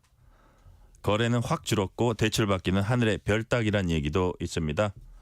늘렸다는 공급은 체감되지 않고 있습니다. 2025년 부동산 시장 전망해보는 시간 마련했습니다. 권대중 서강대 부동산학과 교수 나오셨습니다. 권대중 교수님 어서 오세요. 안녕하세요. 네. 자, 그냥 단도직입적으로 여쭤봅니다. 올해 부동산 시장 전망 밝습니까? 어둡습니까? 어둡습니다. 어두워요? 네. 우선은 그 지난해 9월달에 스트레스 DSR이라고 가계부채를 줄이기 위해서 7월달에 할 걸 9월달에 시작했거든요. 네. 그리고 난 다음에 10월달에 제1금융권의 가계부채가 많다는 것 때문에 금융당국에서 주택담보대출을 줄였어요. 그리고 중단했어요. 여기에 전세금 대출까지 중단했습니다. 그렇게 이제 그 거래가 위축되면서 시장이 안 좋은 상황에서 12월 3일 날 계엄이 나왔잖아요. 이 정치적 불안이 결국에는 환율 급등으로 이어지고 환율 급등으로 이어지게 되면 고금리와 환율 급등이면 부동산 시장에서는요 건물을 새로 짓기도 어려워요. 대출도 안 되고 PF도 안 되고 여기에 내수 경제까지 어렵잖아요. 내수 경제가 어려우면 먹고 살기 어려워지거든요. 부동산에 관심이 없어져 버립니다. 그러니까 지방 같은 경우는 거의 지금 숨을 죽이고 있는 상황이고 거기다 또 원자재 값은 어때요? 네, 그 환율 급등 때문에 그런 거예요. 그러니까요. 여기다가 이제 강남 일부 지역, 서초 강남 송파 지역만 고가 주택 위주로 거래가 되고 있어요. 네네. 엊그제 그 한국부동산원에서 발표한 자료를 보니까요, 서울은 올랐더라고요. 그게 왜 그런가 하면 토지거래 허가구역이 해제된다는 지역이 일부 거래가 됐고 서초 강남 송파의 고가가 거래되는데 거래 건수가 지난해 7월 때 9,200건 정도가 거래됐어요. 근데 12월 달에 1,600건 정도가 거래됐어요. 거의 뭐 4분의 1 토막 났잖아요. 근데 1월 달에는 그보다 더 적은데 거래 건수는 적은데 거래된 금액은 높게 형성된 걸 평균 내다 보니까 플러스로 돌았을 거예요. 사실은 아닌데. 그러니까 강남권에서 좀 거래가 됐군요. 예, 그래서 부동산 시장은 뭐 전국이 안정되기 전까지는 상당히 불안한 상태에서 어려운 형국이 될 거고요. 만약에 전국이 안정되더라도 하반기에 이렇게 그 환율이 급등된 게 갑작스럽게 안정화 되지는 않을 거고 또 하나 금리가 내려간다라도 갑작스럽게 내려가지는 않을 거예요. 지금 이번에 뭐 금통위에서 내린다는 소문이 있지만 미국이 지금 빨리 안 내리고 있잖아요. 그러니까요. 그러면은 환율이 안 내려가면 고금리로 있단 말이죠. 하반기에도 어려울 것 같아요. 그래서 작년에는 제가 그 상저하고로 그 예측을 했는데 상저 보합으로 갈 것 같아요. 아, 그래요? 그리고 내년 상반기쯤 돼야 살아나지 않겠나. 상저하고는 아니고 상저 보합일 가능성이 많다 말씀해 주셨고 정부는 지난해 하반기부터 주택담보 비롯한 대출 고비 바짝 조였습니다. 빚을 끼고 이제 집 사는 사람들에게 어느 정도 영향이 있을까요? 우선은 그 주택담보대출은 줄었죠. 거래 건수가 줄어드니까요. 근데 이제 일부 늘은 걸로 나온 거는 왜 그러면 특별 대출이 있어요. 예를 들어서 뭐 보금자리론이라든지 또는 신생아 대출이라든지 이거는 정책 대출은 여전히 나가고 있거든요.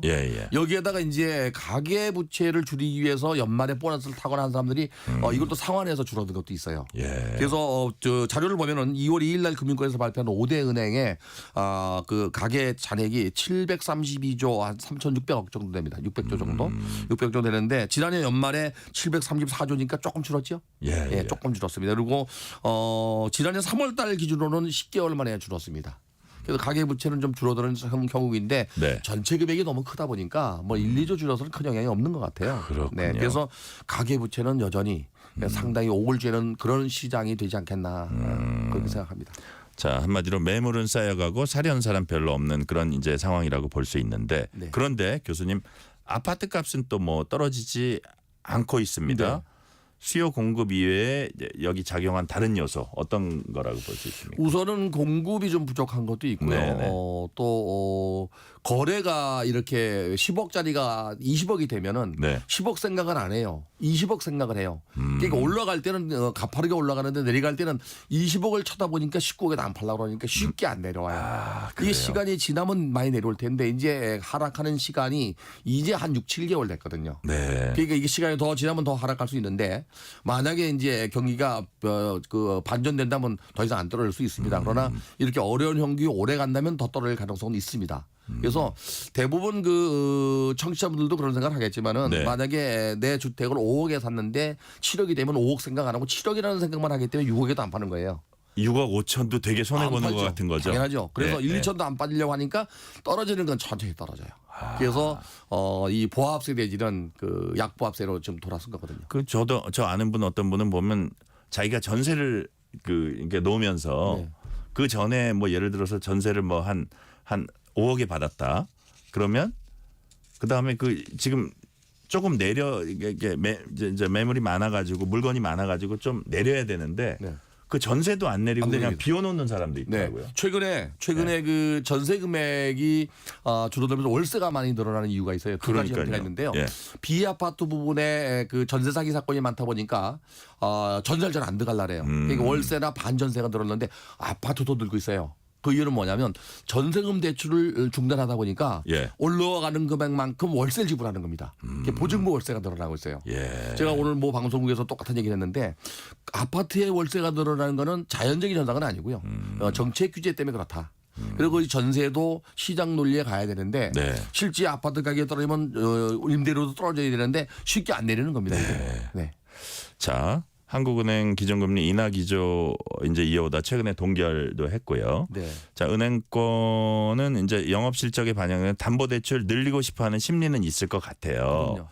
자, 그렇다면 부동산 경기가 과열되지 않는 선에서 이제 쉬운 얘기는 아닙니다. 네. 어려운 얘기지만 부동산 경기가 과열되지 않는 선에서 현명한 대출 풀기 방안 이런 건 좀 없을까요? 제가 그 이제 기사를 쓰면서 쓴 내용 중에 하나가 예.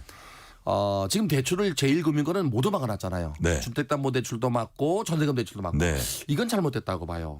지금 가격이 하락할 때 무주택자가 집을 살 수 있는 기회거든요. 네. 그러면 무주택자나 생애 최초 주택 구입자에게는 대출을 열어줘야 돼요. 단 금리가 높은 데로 그냥 받으면 돼요. 예.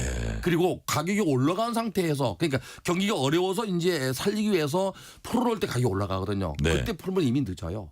그러면 올라가는 금액을 사야 되잖아요. 거꾸로 가격이 내려갈 때 무주택자가 집을 살 수 있게 일부는 열어주고 무주택자에게 좀 혜택 주는 건 지금이 적기다. 지금부터가 적기라고 봐요. 그리고 다주택자는 지금은 막아야 돼요. 네. 그리고 그 집을 늘리는 것도 지금 막아야 되고 무주택자가 집을 살 수 있는 기회는 가격이 하락한 시장인데 네. 모두 다 막아버렸잖아요. 그리고 또 하나 청약 시장도 지금 3순위 같은 경우는 아무나 하잖아요. 예. 이거 무주택자한테만 열어줘야 돼요. 이런 시기에 해야 되거든요. 그러니까 무주택자에게 혜택은 경기가 어려울 때 열어줘라. 네, 그렇게 생각합니다. 무주택자에게는 그 문을 열어줘라 이런 말씀이시고요. 자, 국토부는 올해 공공주택을 25만 가구 이상 공급하겠다는 계획을 내놨습니다.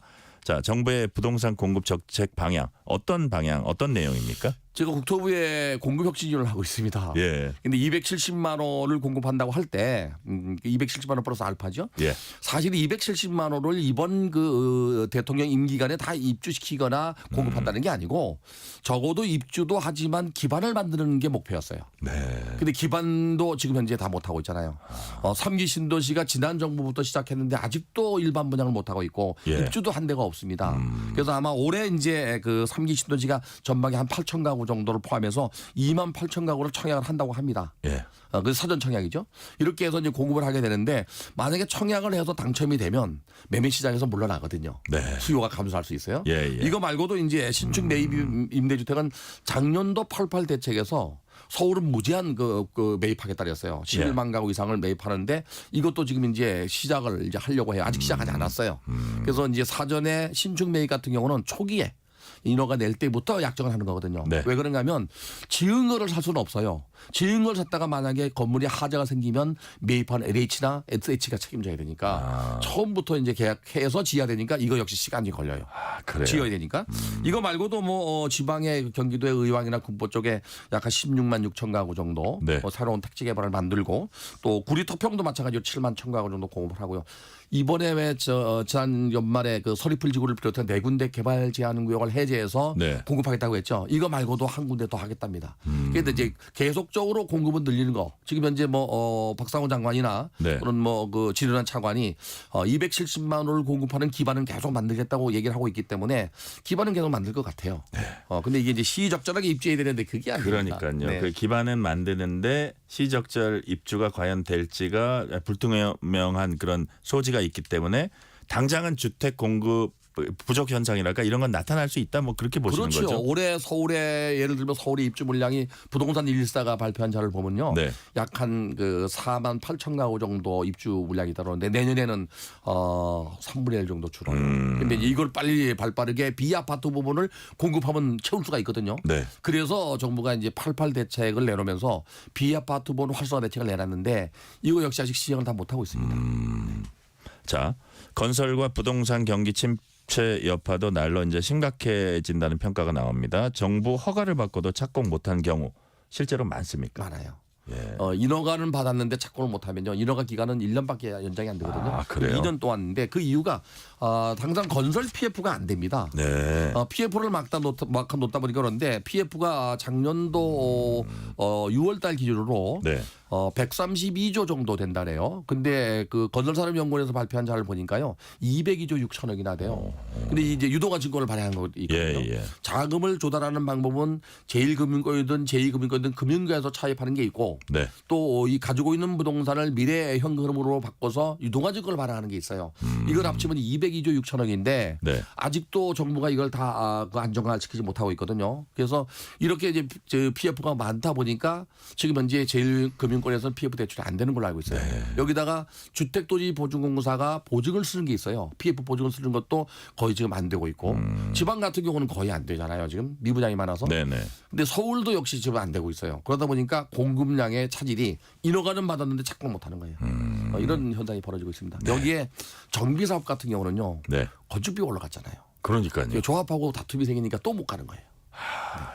이래저래 네. 어렵습니다. 정책을 효율적으로 추진하기 위해서 이제 부동산 관련 입법이 병행돼야 될 텐데 네.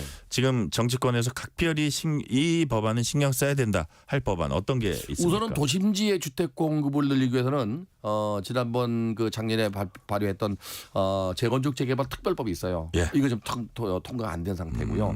이거 말고도 뭐 소득세법 개정이나 종합부동산세법 개정, 그다음에 재건축 초과이익 환수제가 변경했는데도 불구하고 원자재 값이 올라가 갖고 그 재건축하는 사람들이 지금 어려움을 겪고 있어서 정부가 이걸 폐지하려고 했거든요. 이것도 지금 안 돼 있고요. 그다음에 임대차 입법도 폐지하는 쪽으로 가고 있는데 이것도 역시 안 됐고요. 이 탄핵 이전에 그 88대책에서 나왔던 그 정책의 시행령이나 시행규칙 말고는 모법을 바꾸는 건 하나도 통과가 안 됐습니다. 아, 그래요? 네.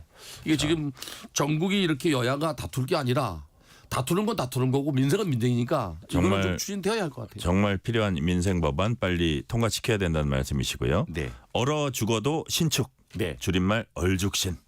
신축 아파트 선호 현상 말하는데 주로 이제 뭐 젊은 층을 중심으로 더 선호한다고 해요. 얼죽신.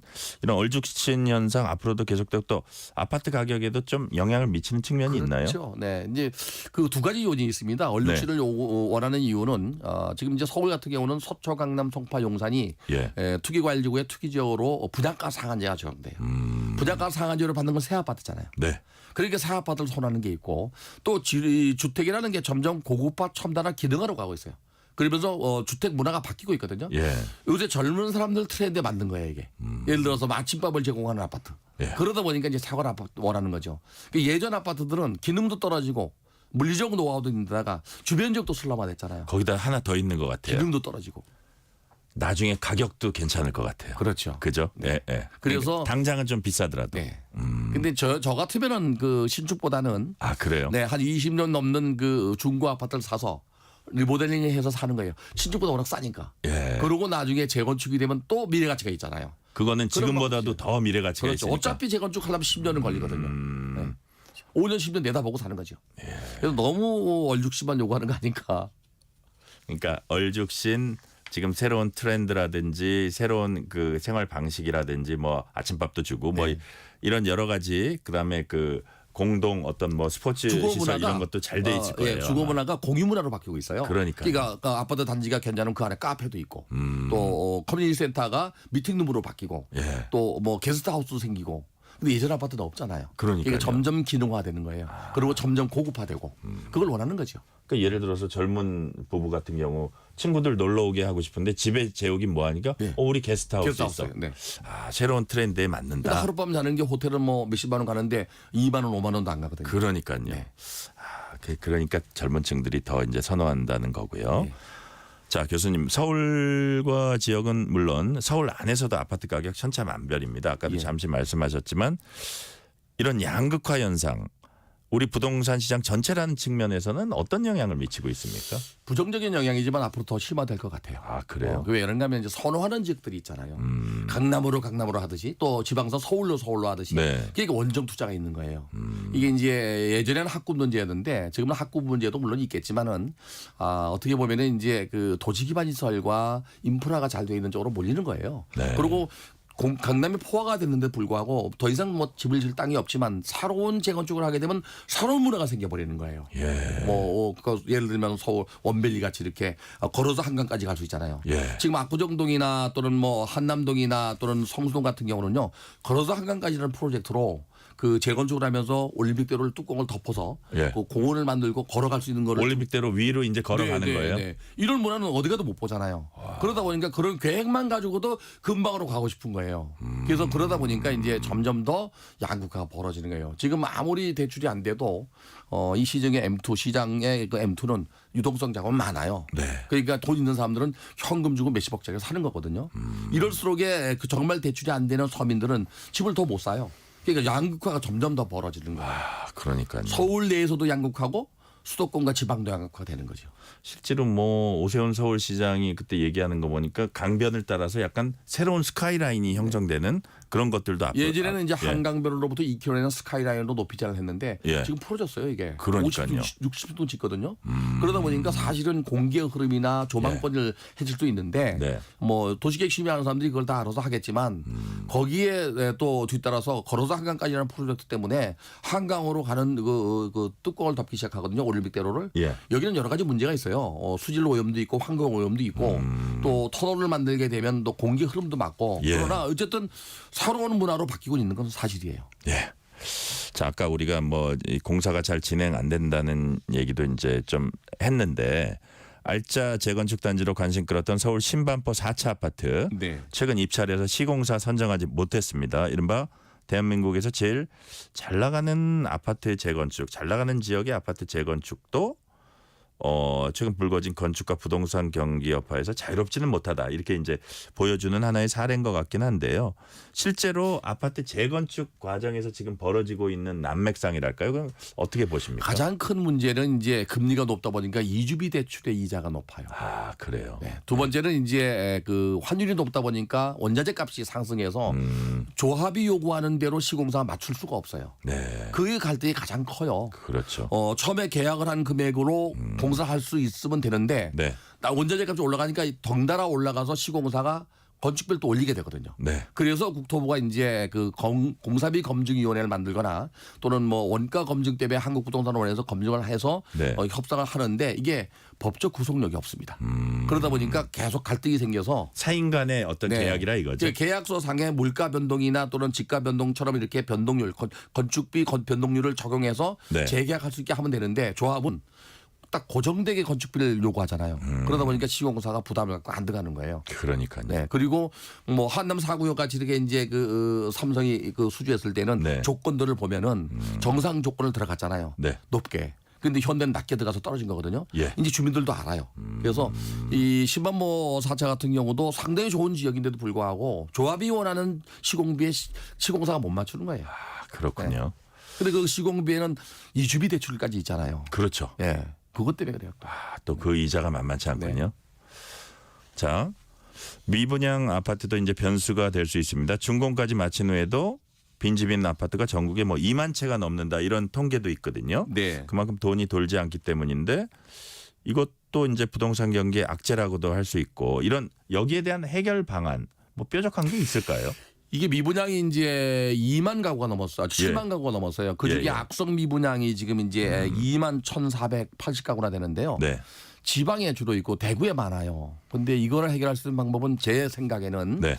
예전에 2009년도에 미분양 아파트가 1월 달에 네. 16만 6천 가구였어요. 아, 그래요. 예. 지금의 2배가 넘죠. 그때 정부가 212 대책을 내놨어요. 2월 12일 날 대책을 내놓은 게 미분양 주택을 그해 연말까지 구입하는 경우에 취득세 50% 감면과 양도세 5년간 면제 혜택을 줬어요. 예. 그래서 많이 없어졌어요. 그리고 MB 정부가 들어와서 2012년도 9월 10일 날 910 대책을 내놓을 때 똑같은 대책을 또 내놨어요. 네. 그때는 미분양 주택이 한 9만 가구 됐어요. 근데 이 미분양 주택이 7만 가구만이 아니에요. 이거는 30가구 이상 되는 주택의 합계입니다. 아, 30가구 그래요? 이하 되는 주택은 안 잡혀 있어요. 이게 비아파트 부분은 거의 빠졌다고 봐야 돼요. 그러면 뭐 8만 가구, 9만 가구가 될 수 있는데 이제 지방 경제가 이렇게 어렵다면 네. 미분양이 쌓이게 되면 건설사가 PF 이자도 못 내고 또 원자재 값도 못 주고 인건비도 못 주니까 거의 디폴트 나고 문을 닫을 수밖에 없잖아요. 네. 이 숨통을 틔워주려면 지방의 미분양 주택을 좀 더 대책을 적극적으로 내놔야 돼요. 지금 정부가 내놓은 대책은 두 가지입니다. 미분양 주택, 준공된 악성 미분양을 구입해서 리즈를 통해서 임대주택을 하게끔 만들어놨어요. 세제 네. 혜택을 주고 있어요. 예. 이거 다 매입 못합니다. 두 번째는 또 하나 이제 그 소멸 지역이나 인구 감소 지역 도시 소멸 중 인구 감소 지역에서 미분양 주택을 85제곱미터 이하를 사는 경우에 네. 4억 원 이하일 경우에 주택수에 안 들어갑니다. 근데 미분양 주택이 소멸지구에 거의 없습니다. 예. 되게 광역시에 있어요. 예. 그래서 지방의 미분양 주택을 예전에 했던 정책들 한번 다시 되돌아보고 세제 혜택을 주거나 해서 좀 이렇게 그 분양이 될 수 있도록 좀 했어야 될 것 같아요. 네. 그러면 좀 건설사들도 좀 문 닫는 데가 적지 않겠나. 네. 자, 건설사나 건설 산업 부동산 시장 요 입장에서 이제 말씀해 주셨는데 이제 마지막 질문은 이제 아파트 소비자 입장, 네. 이제 입주민들 입장, 주민들 입장에서 자, 내 집 마련 이제 꿈꾸는 분들 가운데 상당수는 여전히 아파트에 관심이 많잖아요. 네. 자, 그렇다면 지금 말씀하신 부동산 경기 전망 토대로 볼 때 올해 만약에 내가 투자한다 그랬을 때 어떤 아파트에 투자하는 게 가장 큰 효과를 볼 수 있을까요? 저는 그 무주택자나 또는 젊은 그 2030이나 젊은 네. 사람 같으면요 무조건 그 공공택지로 가라고 하고 싶어요. 공공택지는 전부 분양가 상한제가 적용됩니다. 네. 그러니까 일반 아파트보다 낮잖아요. 예. 그리고 신혼부부 특공이나 또는 신생아 특공이나 또는 생애 최초 주택입주자에게 혜택이 있어요. 예. 대출도 혜택이 있지만은 분양 우선 줍니다. 이쪽으로 가라고 하고 싶고요. 나이가 드는 무주택자 같으면은 아까 제가 말씀드린 대로 네. 한 20년 넘은 아파트 내 경제 수준에 맞는 걸 사서 리모델링 살다가 미래에 재건축되는 걸 바라는 게 어떤가. 또 한 가지는 이제 그 88 대책에서 나온 것 중에 하나가 예. 금년도 6월 이후에 예. 60제곱미터 이하의 그 비아파트를 구입하는 경우 예. 수도권은 6억 원 이하 지방은 3억 원 이하의 주택을 살 때 주택 수혜 안 들어갑니다. 아, 그래요? 이런 주택을 사면 나중에 청약 통장에 살아서 또 분양도 받을 수 있어요. 아, 그래요? 이거는 좀 이용할 만하죠. 60제곱미터 이하요? 네. 그러니까 25평형이라고 봐야 돼요. 네, 그런 그렇군요. 거는 이제 굉장히 좋은 대책인 것 같아요. 이 아파트의 활성화 대책 때문에 내놓은 건데 실제 시행은 6월부터 한다고 그래요. 네. 이렇게 주택을 구입하는 게 좋을 것 같습니다. 자, 우리 권대중 교수님 말씀을 들어보니까 크게 세 가지. 공공택지를 노려라 1번이고 2번은 좀 나이 드신 분들 같은 경우는 20년 이상 된 아파트 이렇게 그 구입을 해서 좀 사시다가 뭐 리모델링해서 사시다가 그 조금 시간을 두고 재건축을 노려라. 마지막으로 주택수에 안 들어가는 60제곱미터 이하를 노려라. 그 세 마지막 한 가지 가지 내가 당부하고 싶은 거는 이제 네. 경매 물건이 많이 나오고 있어요. 네네. 경매 물건 위험합니다. 그래요? 그 전문가가 아니면은 들어가기 쉽지 않아서 섣불리 했다가 그러잖아요. 옛날에 왜 우리 전자제품에 순간의 선택에 10년을 정한다. 예. 부동산은 평생 정할 수 있어요. 그건 조심해야 될 것 같고요. 자, 경매에 너무 섣불리 뛰어들지 마라. 매물은 많이 나오지만 전문가하고 상의를 해야 되고요. 그러고 이제 급하다면 금매 물건은 괜찮을 것 같아요. 그래요. 네. 금매 물건은 괜찮지만 경매를 그 경매 물건을 하려면 전문가와 상의하라는 말씀까지 오늘은 듣겠습니다. 지금까지 권대중 서강대 부동산학과 교수였습니다. 교수님 말씀 감사합니다. 감사합니다. 네. 퇴근길 당신과 함께 읽는 세상 이야기 KBS 1라디오 뉴스레터 K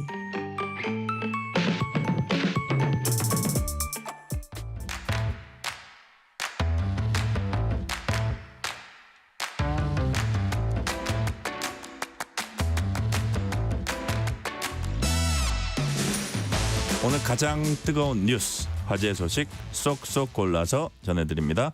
뉴스레터 브리핑. 오늘은 서울신문 손지은 기자 나오셨습니다. 손지은 기자 어서 오세요. 네, 안녕하세요.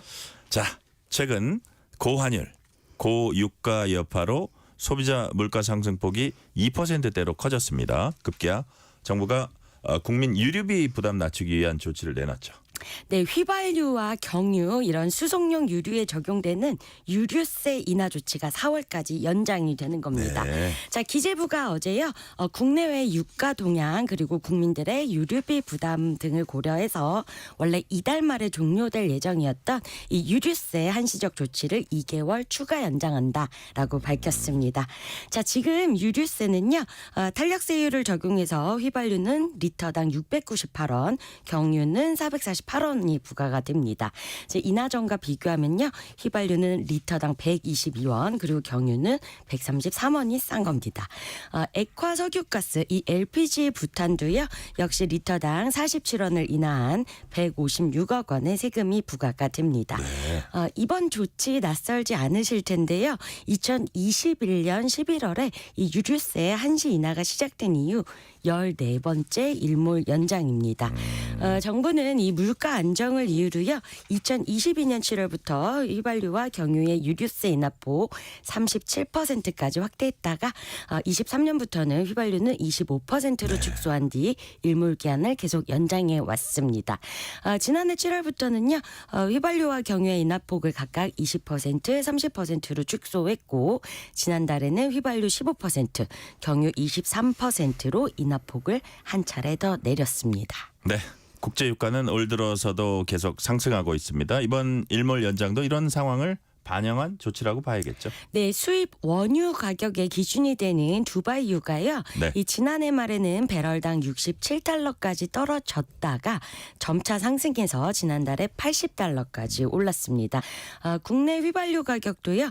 지난해 10월에 한 1,500원대였는데 16주 연속 올라서 현재 1,730원 언저리 기록하고 있고 서울 지역은 평균 휘발유 가격이 1,800원까지 올라와 있습니다. 정부는 이번 조치로요. 국민들의 유류비 부담 경감에 도움이 될 것이다라고 기대하고 있습니다. 그렇군요. 자, 그런데 정부 입장에서 보면은 유류세 인하 조치가 나라 살림에 이제 부담이 좀 되는 측면도 있을 겁니다. 정부의 고민이 깊어지는 대목이겠죠. 네, 유류세가 이제 5개 세금 그리고 한 2개 정도의 준조세 항목이 있는데 네. 교통, 에너지, 환경세가 우리 소득세, 법인세, 부가가치세를 제외하고는 네. 가장 큰 세목입니다. 지난해 역대 최대의 세수 결손이 나면서 정부가 원래는 유류세 환원을 고려해 왔었고요. 네네. 올해 이제 예산을 짤 때도 이런 부분들을 감안을 했었는데 이 유류세 인하 조치가 장기화하면 세수가 세입 예산을 밑돌 가능성은 커지게 됩니다. 네.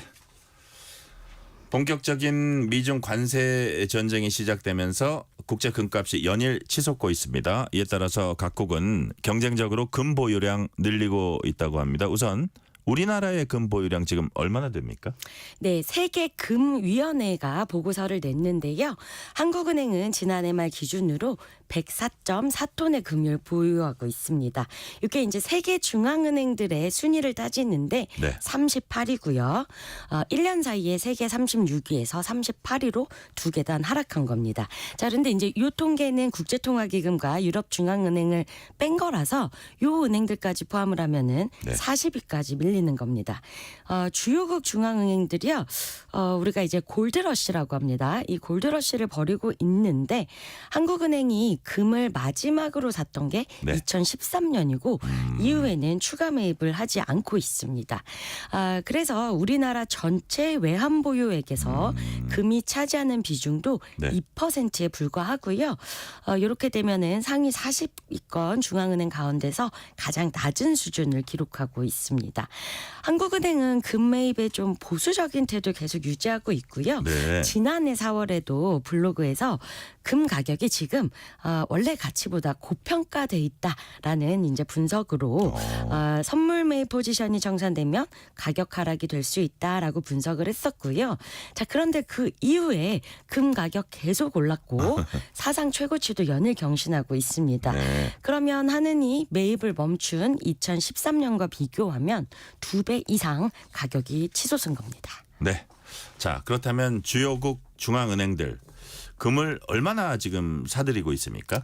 네, 이제 금값이 오른 이유 중에 또 하나가 네. 이 각국의 중앙은행들이 경쟁적으로 외환보유고를 다각화한다는 차원에서 금을 매입해 본 그게 것도 또 요인이었군요. 네, 그렇습니다. 그리고 2022년에 러시아와 우크라이나 전쟁 이후에 서방 국가가 러시아의 중앙은행 요 자산을 동결했잖아요. 네. 자, 그러면서 이 미국 달러화 체제의 불안을 느낀 신흥국 중앙은행들도 크게 금 보유량을 늘렸습니다. 세계금위원회에 따르면요. 각국의 중앙은행이 네. 3년 연속으로 총 1,000톤, 1,000톤이 넘는 금을 매입했다라고 분석을 했습니다. 자, 역시 뭐 전 세계에서 가장 금을 많이 가진 나라는 미국입니다. 네. 8,133.5톤이고요.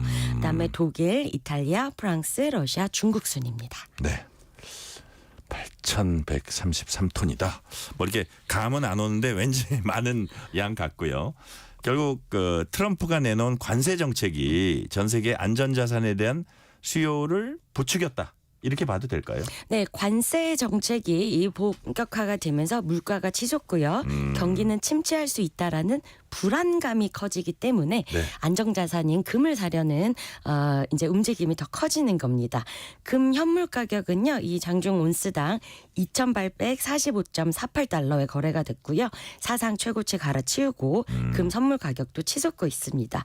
요게 지금 우리 시세도 마찬가지인데요. 한 돈이 3.75g이잖아요. 살 때 57만 8천 원 정도 합니다.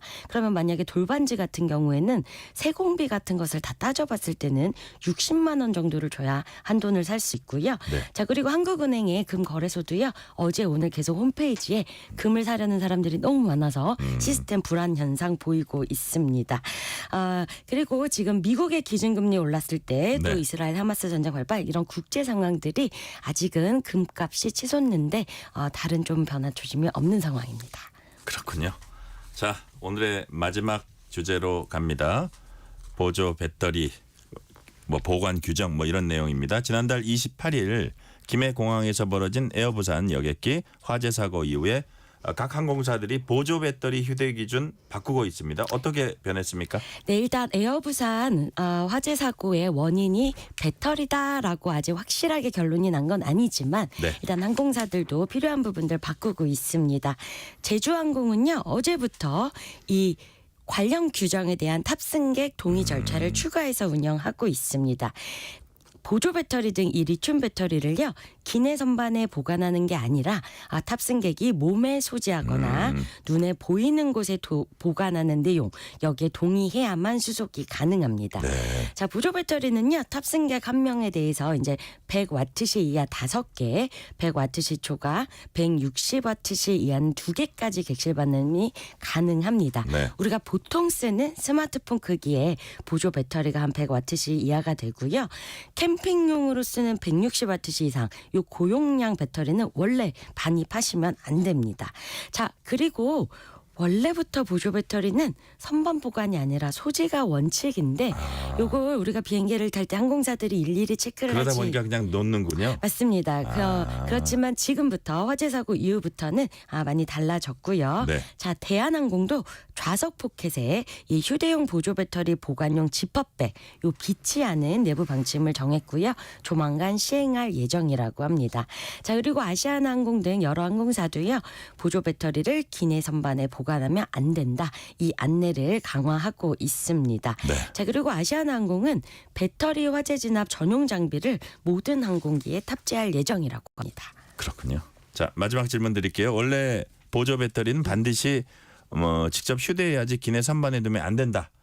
그 말씀해 주셨는데 이거 처음 알게 된 사람들도 많을 것 같고요. 그렇다면 이번 기회에 우리가 알아둬야 할 또 다른 기내 휴대 기준이랄까요? 이런 거 어떤 게 있습니까? 네, 그리고 나라별로도 다르기 때문에 조금 체크를 해주셔야 하는데, 그렇군요. 자, 일단 전자담배는요 100와트시 이하에 한해서만 기내 휴대가 가능하고, 태국이나 싱가포르처럼 전자담배 반입 자체가 아예 금지인 나라도 있습니다. 네. 자, 그리고 라이터도 나라마다 다르기 때문에 요 품목별 기내 반입 허용 여부 네. 한국교통안전공단이 운영하는 항공보안 365 사이트에서 확인이 가능합니다.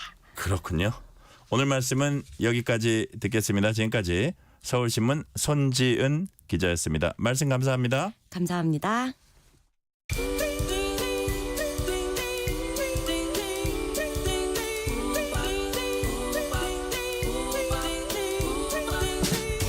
오늘 하루 뉴스를 정리해주는 다정한 편지 한 통.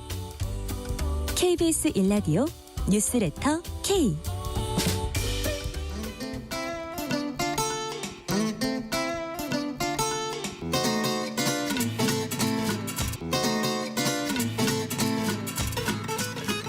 다양한 문화계 전문가와 흥미로운 문화와 생활 이야기 나누는 시간입니다. 주말엔 문화 코너.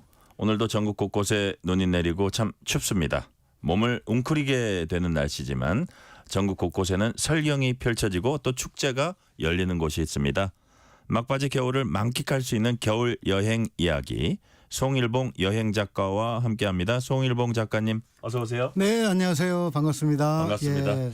저희가 지난 한 10월에 9월에 왔었죠. 9월이었나요? 예. 그때 만나 뵙고 메밀꽃 축제를 앞두고 제가 왔었죠. 그러니까요. 아유, 꽤 오랜만에 뵀는데 네네. 건강히 잘 지내셨죠? 잘 지내고 있습니다. 예. 혹시 네. 송일봉 작가님 최근엔 어딜 다녀오셨어요? 예, 좀 취재를 겸해서 네. 연말에 소설 설국의 무대인 일본 니가타를 좀 다녀왔어요. 아, 그러셨어요? 그러니까 하루 종일 내리는 한방눈을 맞으면서 얼음 키보다 높은 설벽길. 예. 이거 뭐 사진에서 많이 등장하지 않습니까? 이것도 걸어보고 또 설국 열차도 타보고. 예. 뭐 니가타의 별미 가운데 하나인 흰 쌀밥. 여기는요 별미가 흰 쌀밥이에요. 아, 그래요? 쌀이 좋으니까. 그리고 춤추는 버섯 튀김도 먹어봤는데요. 예. 무엇보다 그동안 제가 보았던 눈 가운데 춤추는 버섯튀기면 이게 춤추는 모습 형상을 하고 있어요? 보통 그렇게 생각을 하죠. 그거 아니에요? 아니고 예. 이게 그 잎새 버섯이라는 건데 예. 이게 좀 가격이 나가요. 그래서 버섯을 발견한 사람이 예. 신이 나서 춤을 춘다고. 그런 그래서 뜻에서 재미있는 그런 이제 버섯인데 이게 이제 그 지역의 또 특산물이기도 하거든요. 귀한 버섯이다. 예. 그래서 튀김도 먹어보고 그랬는데 아무래도 그렇게 그 많은 눈을 봤던 것이 저한테는 가장 큰 또 추억으로 얼마 안 됐지만은 네. 또 기억에 남습니다. 아, 그렇군요. 자, 그렇다면 오늘 나눠주실 이야기 역시 겨울 여행 이야기죠? 네, 그렇습니다. 지금이 절기상으로 이제 입춘과 우수의 중간쯤이지만 네. 다음 주에 정월 대보름도 있고요. 아직은 추운 겨울입니다. 네. 그래서 오늘은 겨울 여행을 알차게 즐길 수 있는 여행지 몇 곳을 주제를 정해서 찾아가 보려고 합니다. 아, 그렇군요. 자, 그렇다면 송일봉 작가님, 그럼 어떤 주제로 어디부터 가볼까요? 네, 오늘 가장 먼저 선택한 주제는 겨울바다 여행지고요. 네. 첫 번째 여행지는 강원특별자치도 고성군에 있는 청간정입니다. 저는 개인적으로 겨울바다라는 단어를 참 좋아하고요. 네. 실제로 그 쓸쓸한 분위기를 느껴보려고 이제 겨울바다를 자주 찾곤 하는데요. 그렇다고 제 성격이 뭐 우울한 성격은 아닙니다. 그리고 겨울바다를 거닐다가 쑥 주변을 둘러보고선 사람이 없으면은 조용히 아주 조용히 그 박인희 씨가 부른 겨울바다라는 제목의 노래를 이렇게 흥얼흥얼거리곤 하거든요. 박인희 겨울바다. 네, 그런데 지금은 제가 노래를 부를 준비는 안 됐고 네. 혹시 PD 선생님께서 그 한 소절만 들려달라고 부탁을 해도 될지 모르겠어요. 제가 그러면 저희 제작진한테 한번 자 준비됐는지 모르겠습니다. 박인희의 겨울바다 한 소절 좀 듣겠습니다. 물새도 가버린 겨울바다에 옛 모습 그리면서 홀로 왔어라. 그날의 진실. 진짜 아름다운 노래네요. 네, 겨울바다에 와 있는 느낌이 드시나요? 그러니까요. 잠깐 들어봤는데도 네. 제가 이제 겨울바다에 와 있는다는 느낌이 예. 들고 그럼 오늘 먼저 네. 소개해 주실 고성 청간정 네. 어떤 곳입니까? 그냥 그 노래로 오늘 설명이 다 됐습니다. 물새도 가버린 정말 그 고즈넉한 저는 그 모습을 다 이제 추억을 하죠. 그다음에 우리 청취자분들도 그 호젓한 겨울바다의 정취를 잘 아실 거예요. 그러니까요. 일부러 고속버스를 타고 바닷가에 가서 바다만 보고 오는 경우도 있거든요. 근데 그 중에 하나가 이제 그 바로 오늘 청간정이에요. 네. 정말 그 겨울바다 정취를 즐기기 좋은 곳인데 왜냐하면 이 주변에는 음식점도 없고 그래요. 뭐 전봇대도 없고 그냥 그 정자 위에서 바다하고 그냥 백사장만 또 물새들만 볼 수 있는 곳이에요. 어느 정도 그 눈에 좀 그려지죠. 그리고 이제 운이 좋으면은 일부러 뭐 물새들을 쫓을 필요는 없고 어느 순간에 물새들이 확 날아가면은 마치 연출이 된 것처럼 정말 멋진 모습을 이제 볼 수가 있죠. 군무를 펼치듯이. 그렇습니다. 그리고 이제 청간정 같은 경우는 정자 밑에서 오솔길을 따라 가지고 이 바닷가까지 직접 갈 수가 있어요. 네네. 그래서 물론 이제 정자 위에서 바다하고 바닷가를 보는 것도 좋지만 직접 그 백사장에 내려가서 그 물새들 이렇게 평화롭게 노는 모습 그 모습을 보면은 그곳에서 나쁜 마음을 먹겠습니까? 아무래도 착한 마음을 갖게 되고 선한 마음씨를 갖게 됐겠죠. 그렇겠죠. 네, 그렇습니다. 예.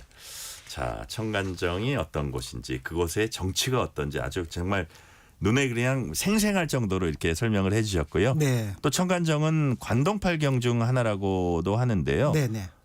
그렇다면 청간정을 찾았던 명사들 어떤 사람들이 있습니까? 많았죠. 오래전에 청간정을 찾은 겸재정선 그리고 표암 강세왕은 붓으로 이 청간정의 아름다움을 표현을 했어요. 아, 그렇군요. 근데 그 그림 우리가 자주 볼 수는 없잖아요. 네네. 그래서 이거 청간정 가면은 화장실이 있거든요. 예. 화장실에 가시면 화장실 벽이 그분들이 그린 그림을 타일로 이렇게 해놨어요. 그래서 뭐 볼일을 보시면서 거기다 직접 그리신 건 아니죠? 아니죠. 그건 예. 제가 떼어왔죠 벌써. 떼어오진 않지만은 그렇게 아주 센스 있게 예. 이런 그림을 예전에 화장실 타일이. 사람들이 와서 그렸다. 네. 이렇게 해놨고 그다음에 조선시대 명필 복내 양사원 또 문장가인 송강정철 이런 분들도 이제 청간정을 찾아와서 아름다운 시문을 남겼죠. 예. 그리고 저희 집안 어르신인 오암 송시열 선생은 또 이곳에 들러서 청간정 편의 글씨를 썼다고 하는데 아쉽게도 그 글씨는 지금 찾아볼 수는 없습니다. 겸재정선부터 네. 송강정철, 우암 송시열까지 정말 네, 그곳에 쟁쟁합니다. 그곳에 가시면 그분들하고 동격이 되는 거예요. 그러니까 거기 가면 그분들하고 좀 마음의 대화를 나눌 것 같기도 해요. 그렇죠. 예, 시공간을 뛰어넘는 거죠. 예. 좋습니다. 아주. 자, 고성 청간정에 이어서 찾아갈 겨울바다 여행지 어디입니까? 예, 이번에 여행지는 제가 다음 주 화요일에 네. 예, 계획되어 있는 여행지 중에 하나인데요. 경주 주상절리 파도소리길이에요. 이 파도소리길은 동해 바다를 끼고 걸을 수 있는 멋진 해안 산책로인데요. 네네. 바라보는 거하고 또 바닷가를 보면서 파도 소리를 들으면서 걷는 거하고 느낌이 전혀 다르겠죠. 예. 그리고 또 경주 하면은 주로 이제 신라 시대 유적지들이 대부분이잖아요. 그렇죠. 근데 그곳을 벗어나서 동쪽으로 쭉 가면 경주 동쪽이 바닷가하고 맞붙어 있다는 걸 아는 사람들이 그렇게 많지 않아요. 잠깐 있어봐. 거기 감천항 이런 거 있지 않아요? 감포죠, 감포. 감포항. 예, 감포항. 감포도 있고, 네네. 그다음에 뭐 문무대왕릉도 있고. 그렇죠. 그것이 바닷가에. 이제 그 문무대왕릉이 양북면인데 지금은 또 문무대항면으로 이름이 또 바뀌기도 했어요. 그래요. 예, 그런 명소가 있는 곳인데 일반적으로 이제 주상절리라는 것은 화산 폭발이 있었던 지역에서 주로 많이 볼 수가 있죠. 그렇죠. 그러니까 화산암지대에서 많이 볼 수가 있는 거잖아요. 근데 특이하게도 이제 주상절리들은 보통 이렇게 서 있거든요. 예. 육각형으로 돼가지고 그렇죠. 삐죽 서 있는데 이곳 같은 경우는 부채꼴로 상상해 펼쳐져 보세요. 있어요. 예, 바닷가 쪽으로는 부채꼴로 이렇게 쭉 돼 있고 그다음에 살짝 기울어져 있는 것도 있고 또 누워 있는 주상절리도 있어요. 그래서 굉장히 특이한 주상절리들을 많이 볼 수가 있습니다. 그러니까 주상절리 파도소리길 하니까 이게 시각 보이고요. 부채처럼 펼쳐진 거. 네네. 청각 파도소리. 파도소리. 예. 바다냄 후각. 그렇습니다. 와, 이게 오각을 이제 동원해 가지고 즐길 수 있을 것 같은데. 네네. 구체적으로 어떻게 즐길 수 있는 탐방 코스 같은 것도 있습니까? 네, 있어요. 예. 이 코스가 이제 양남면, 경주시 이제 양남면인데 네. 한 1.7km 길의 해안 산책로가 있어요. 양쪽에는 이제 항구가 있고요. 네. 파도 소리를 들으면서 한적한 겨울바다를 걸을 수 좋은 곳이죠. 그런데 해안 산책로 한 중간쯤에 주상절리 전망대가 있어요. 그래서 이 전망대 4층까지 올라가면은 네. 예, 아주 친절하게 또 엘리베이터가 있습니다. 엘리베이터 있어요? 예, 그래서 연세 드신 분들도 4층까지 올라갈 수 있는데 이 부채꼴 주상절리를 가까이 가서도 볼 수 있지만은 전망대에서 보면은 어떻습니까? 위에서 내려다보고 드론처럼. 네. 그다음에 바닷가도 같이 볼 수가 있죠. 그래서 전망대를 저는 꼭 올라가 보라고 이제 권하는 편이고요. 그리고 실제로 이 부채꼴 주상절리 좀 이제 말씀드렸는데 가장 인기가 많은 주상절리죠. 네. 그런데 이것이 뭐 흔한 게 아니고 전 세계적으로도 그 유래를 찾아볼 수 없는 주상절리니까 우리가 자부심을 가지고 한 번쯤 걸어볼 만한. 그리고 딱 이맘때 걸으면 참 좋습니다. 사람들도 많지 않고. 예. 지금 이 계절에 딱 맞는다는 말씀 해주셨고. 네. 뉴스레터 K 금요일 코너 주말엔 문화. 지금은 저희는 송일봉 여행 작가와 함께 겨울 여행 이야기 나눠보고 있습니다. 자, 지금까지 겨울 바다 여행지 이제 추천을 받았는데요. 이번엔 어떤 여행 주제로 또 준비를 하셨습니까? 네, 조금 이르다고 생각하실지 모르지만 이번 주제는 꽃을 만나러 가는 여행지예요. 그래서 이 꽃이 또 다른 뭐 꽃이 아닌가? 진짜 꽃입니다. 진짜 꽃을 볼 수 있는데 첫 번째 여행지는 경상남도 양산시에 있는 네. 통도사예요. 예.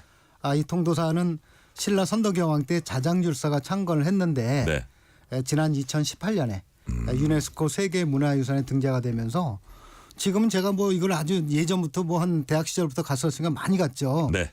그 당시에는 외국인들 많이 볼 수 없었어요. 지금 가면은요. 어떤 외국 관광객들이 꽤 많이 찾아옵니다. 그래요. 세계적인 명소가 된 거죠. 예. 네.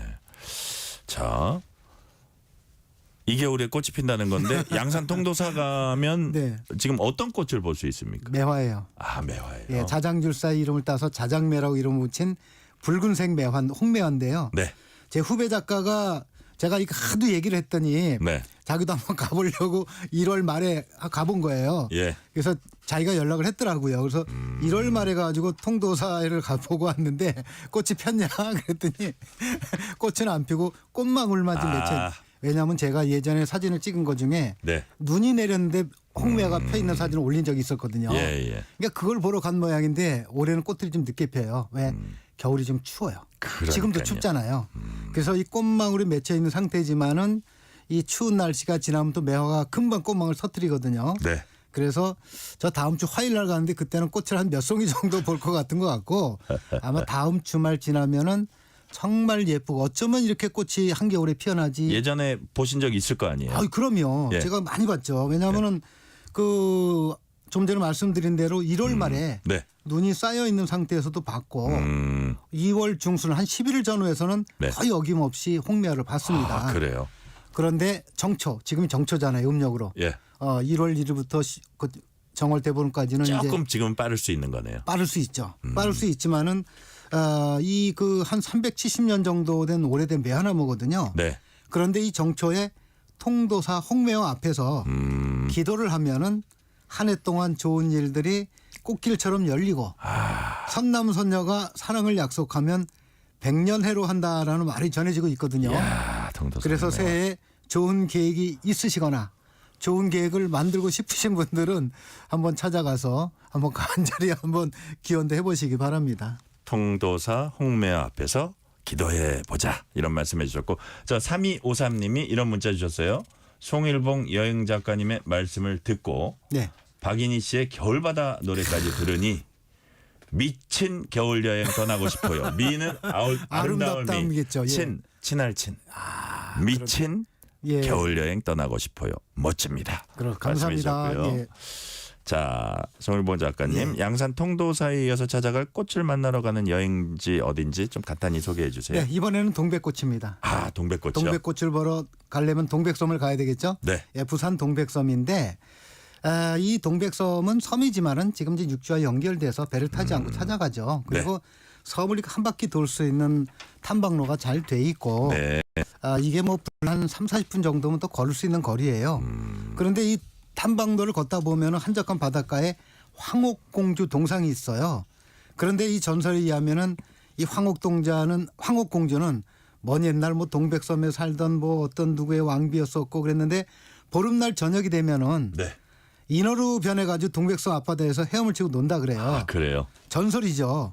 그래서 사람들 사이에서 동백섬 앞바다에 인어가 산다는 얘기 전해지는데 제가 그 말을 사는 할아버지 한번 어르신 한 분한테 여쭤봤잖아요. 네. 어릴 때 보셨어요? 그랬더니 봤대요. 예.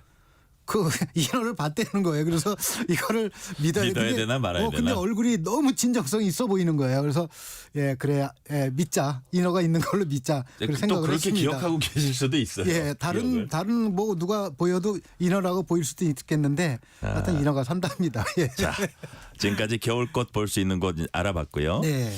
근데 송일봉 작가님 우리나라 지역 곳곳에서 네. 사계절 내내 축제가 열린다고 합니다. 정말 이렇게 추운 겨울에도 축제가 열립니까? 예, 우리나라의 대표적인 겨울 축제로는 네. 태백산 눈축제, 화천 산천어 축제, 뭐 대관령 눈꽃 축제 이런 것들이 있는데 네. 대부분 축제들이 이제 이미 막을 내렸어요. 그런데 강원특별자치도 태백시에서 열리는 태백산 눈축제가 바로 오늘 시작이 되었습니다. 아, 그래요? 그래서 제가 방송 들어오기 전에 태백시 문화재단에다가 확인을 했거든요. 네네. 축제 오늘 열렸습니까? 예, 시작했습니다. 개막식은 내일 오후 2시에 열립니다. 오늘 눈이 많이 내렸습니다. 오, 그렇군요. 그러니까 태백에는 눈이 있으면요 거의 반은 접고 들어가는 거예요. 그래서 아마 축제 계획하고 계신 분들은 참고해 주시고요. 그리고 올해는 태백산 눈축제라는 이름 대신에 태백 겨울축제라는 이름으로 축제가 열리고 2월 16일까지 열릴 예정이니까 다음 주말까지도 축제를 볼 수가 있습니다. 네. 자, 지금 유튜브로 보시는 분들은 화면을 통해서 태백산 겨울축제 모습 그리고 태백산 천재단 풍경 보실 수 있습니다. 온통 눈 덮인 모습입니다. 자, 송일봉 작가님, 태백산은 겨울 산행 즐기기에도 좋다 이렇게 정평이 나 있어요. 네, 그 눈축제장에 겨울 그 태백 눈축제에 가게 되면은 이제 조각품들 눈 조각품들 있잖아요. 이런 것도 네. 볼 수 있지만은 그 겨울 산행을 즐기려고 많이 가는 거예요. 이게 해발 1,500m가 넘는 산인데도 이미 뭐 축제가 열리고 등산이 시작되는 그 단골 광장이 해발 870m 지점이에요. 그러니까 그곳까지는 이미 승용차도 올라갈 수 있고 네. 절반 이상은 잡아먹고 가는 거죠. 그래서 단골 광장에서 갈 경우 한 2시간에서 2시간 30분 정도 네네. 걸리는데 저도 대학 시절에 여학생 2명 지금도 눈에 선합니다. 눈이 많이 내렸고 무릎까지 그 눈이 찼고요. 그 여학생들하고 정상까지 갔다 온 적이 있는데 예. 태백산 얘기만 하면은 그 여학생들이 잘 살고 있는지 괜히 궁금한데 잘 살고 있을 거라고 생각을 합니다. 이 라디오를 들었으면 참 좋겠네요. 예. 그렇게 생각을 하고 있고요. 아마 네. 그 태백산이 눈이 워낙 많이 오는 것이어서 또 누군가가 안내를 해주지 않으면 내려올 때 눈이 많이 내리면은 네. 이게 내려오는 길이 그 다 가려져 버리거든요. 네네. 그래서 익숙한 사람 또 경험이 있는 사람 안내를 받아서 산에 가시면은 좋을 것 같습니다. 네. 오늘 말씀은 여기까지 듣겠습니다. 지금까지 송일봉 여행 작가였습니다. 작가님 말씀 감사합니다. 네, 감사합니다. 오늘 뉴스레터 K는 여기까지입니다. 커피 쿠폰 당첨자 명단은 뉴스레터 K 홈페이지 확인해 주세요. 국민 트로트 가수 송대관 님이 오늘 별세했습니다. 쨍하고 해뜰날. 이 해뜰날 같은 노래로 서민들에게 희망 메시지를 선사해 줬습니다. 향년 79세. 좋은 곳에서 편히 쉬시기 바랍니다. 오늘 끝곡은 송대관의 차표 한 장 듣겠습니다. 오늘도 함께해 주신 청취자 여러분 진심으로 감사드립니다. 지금까지 뉴스레터 K 전종철입니다.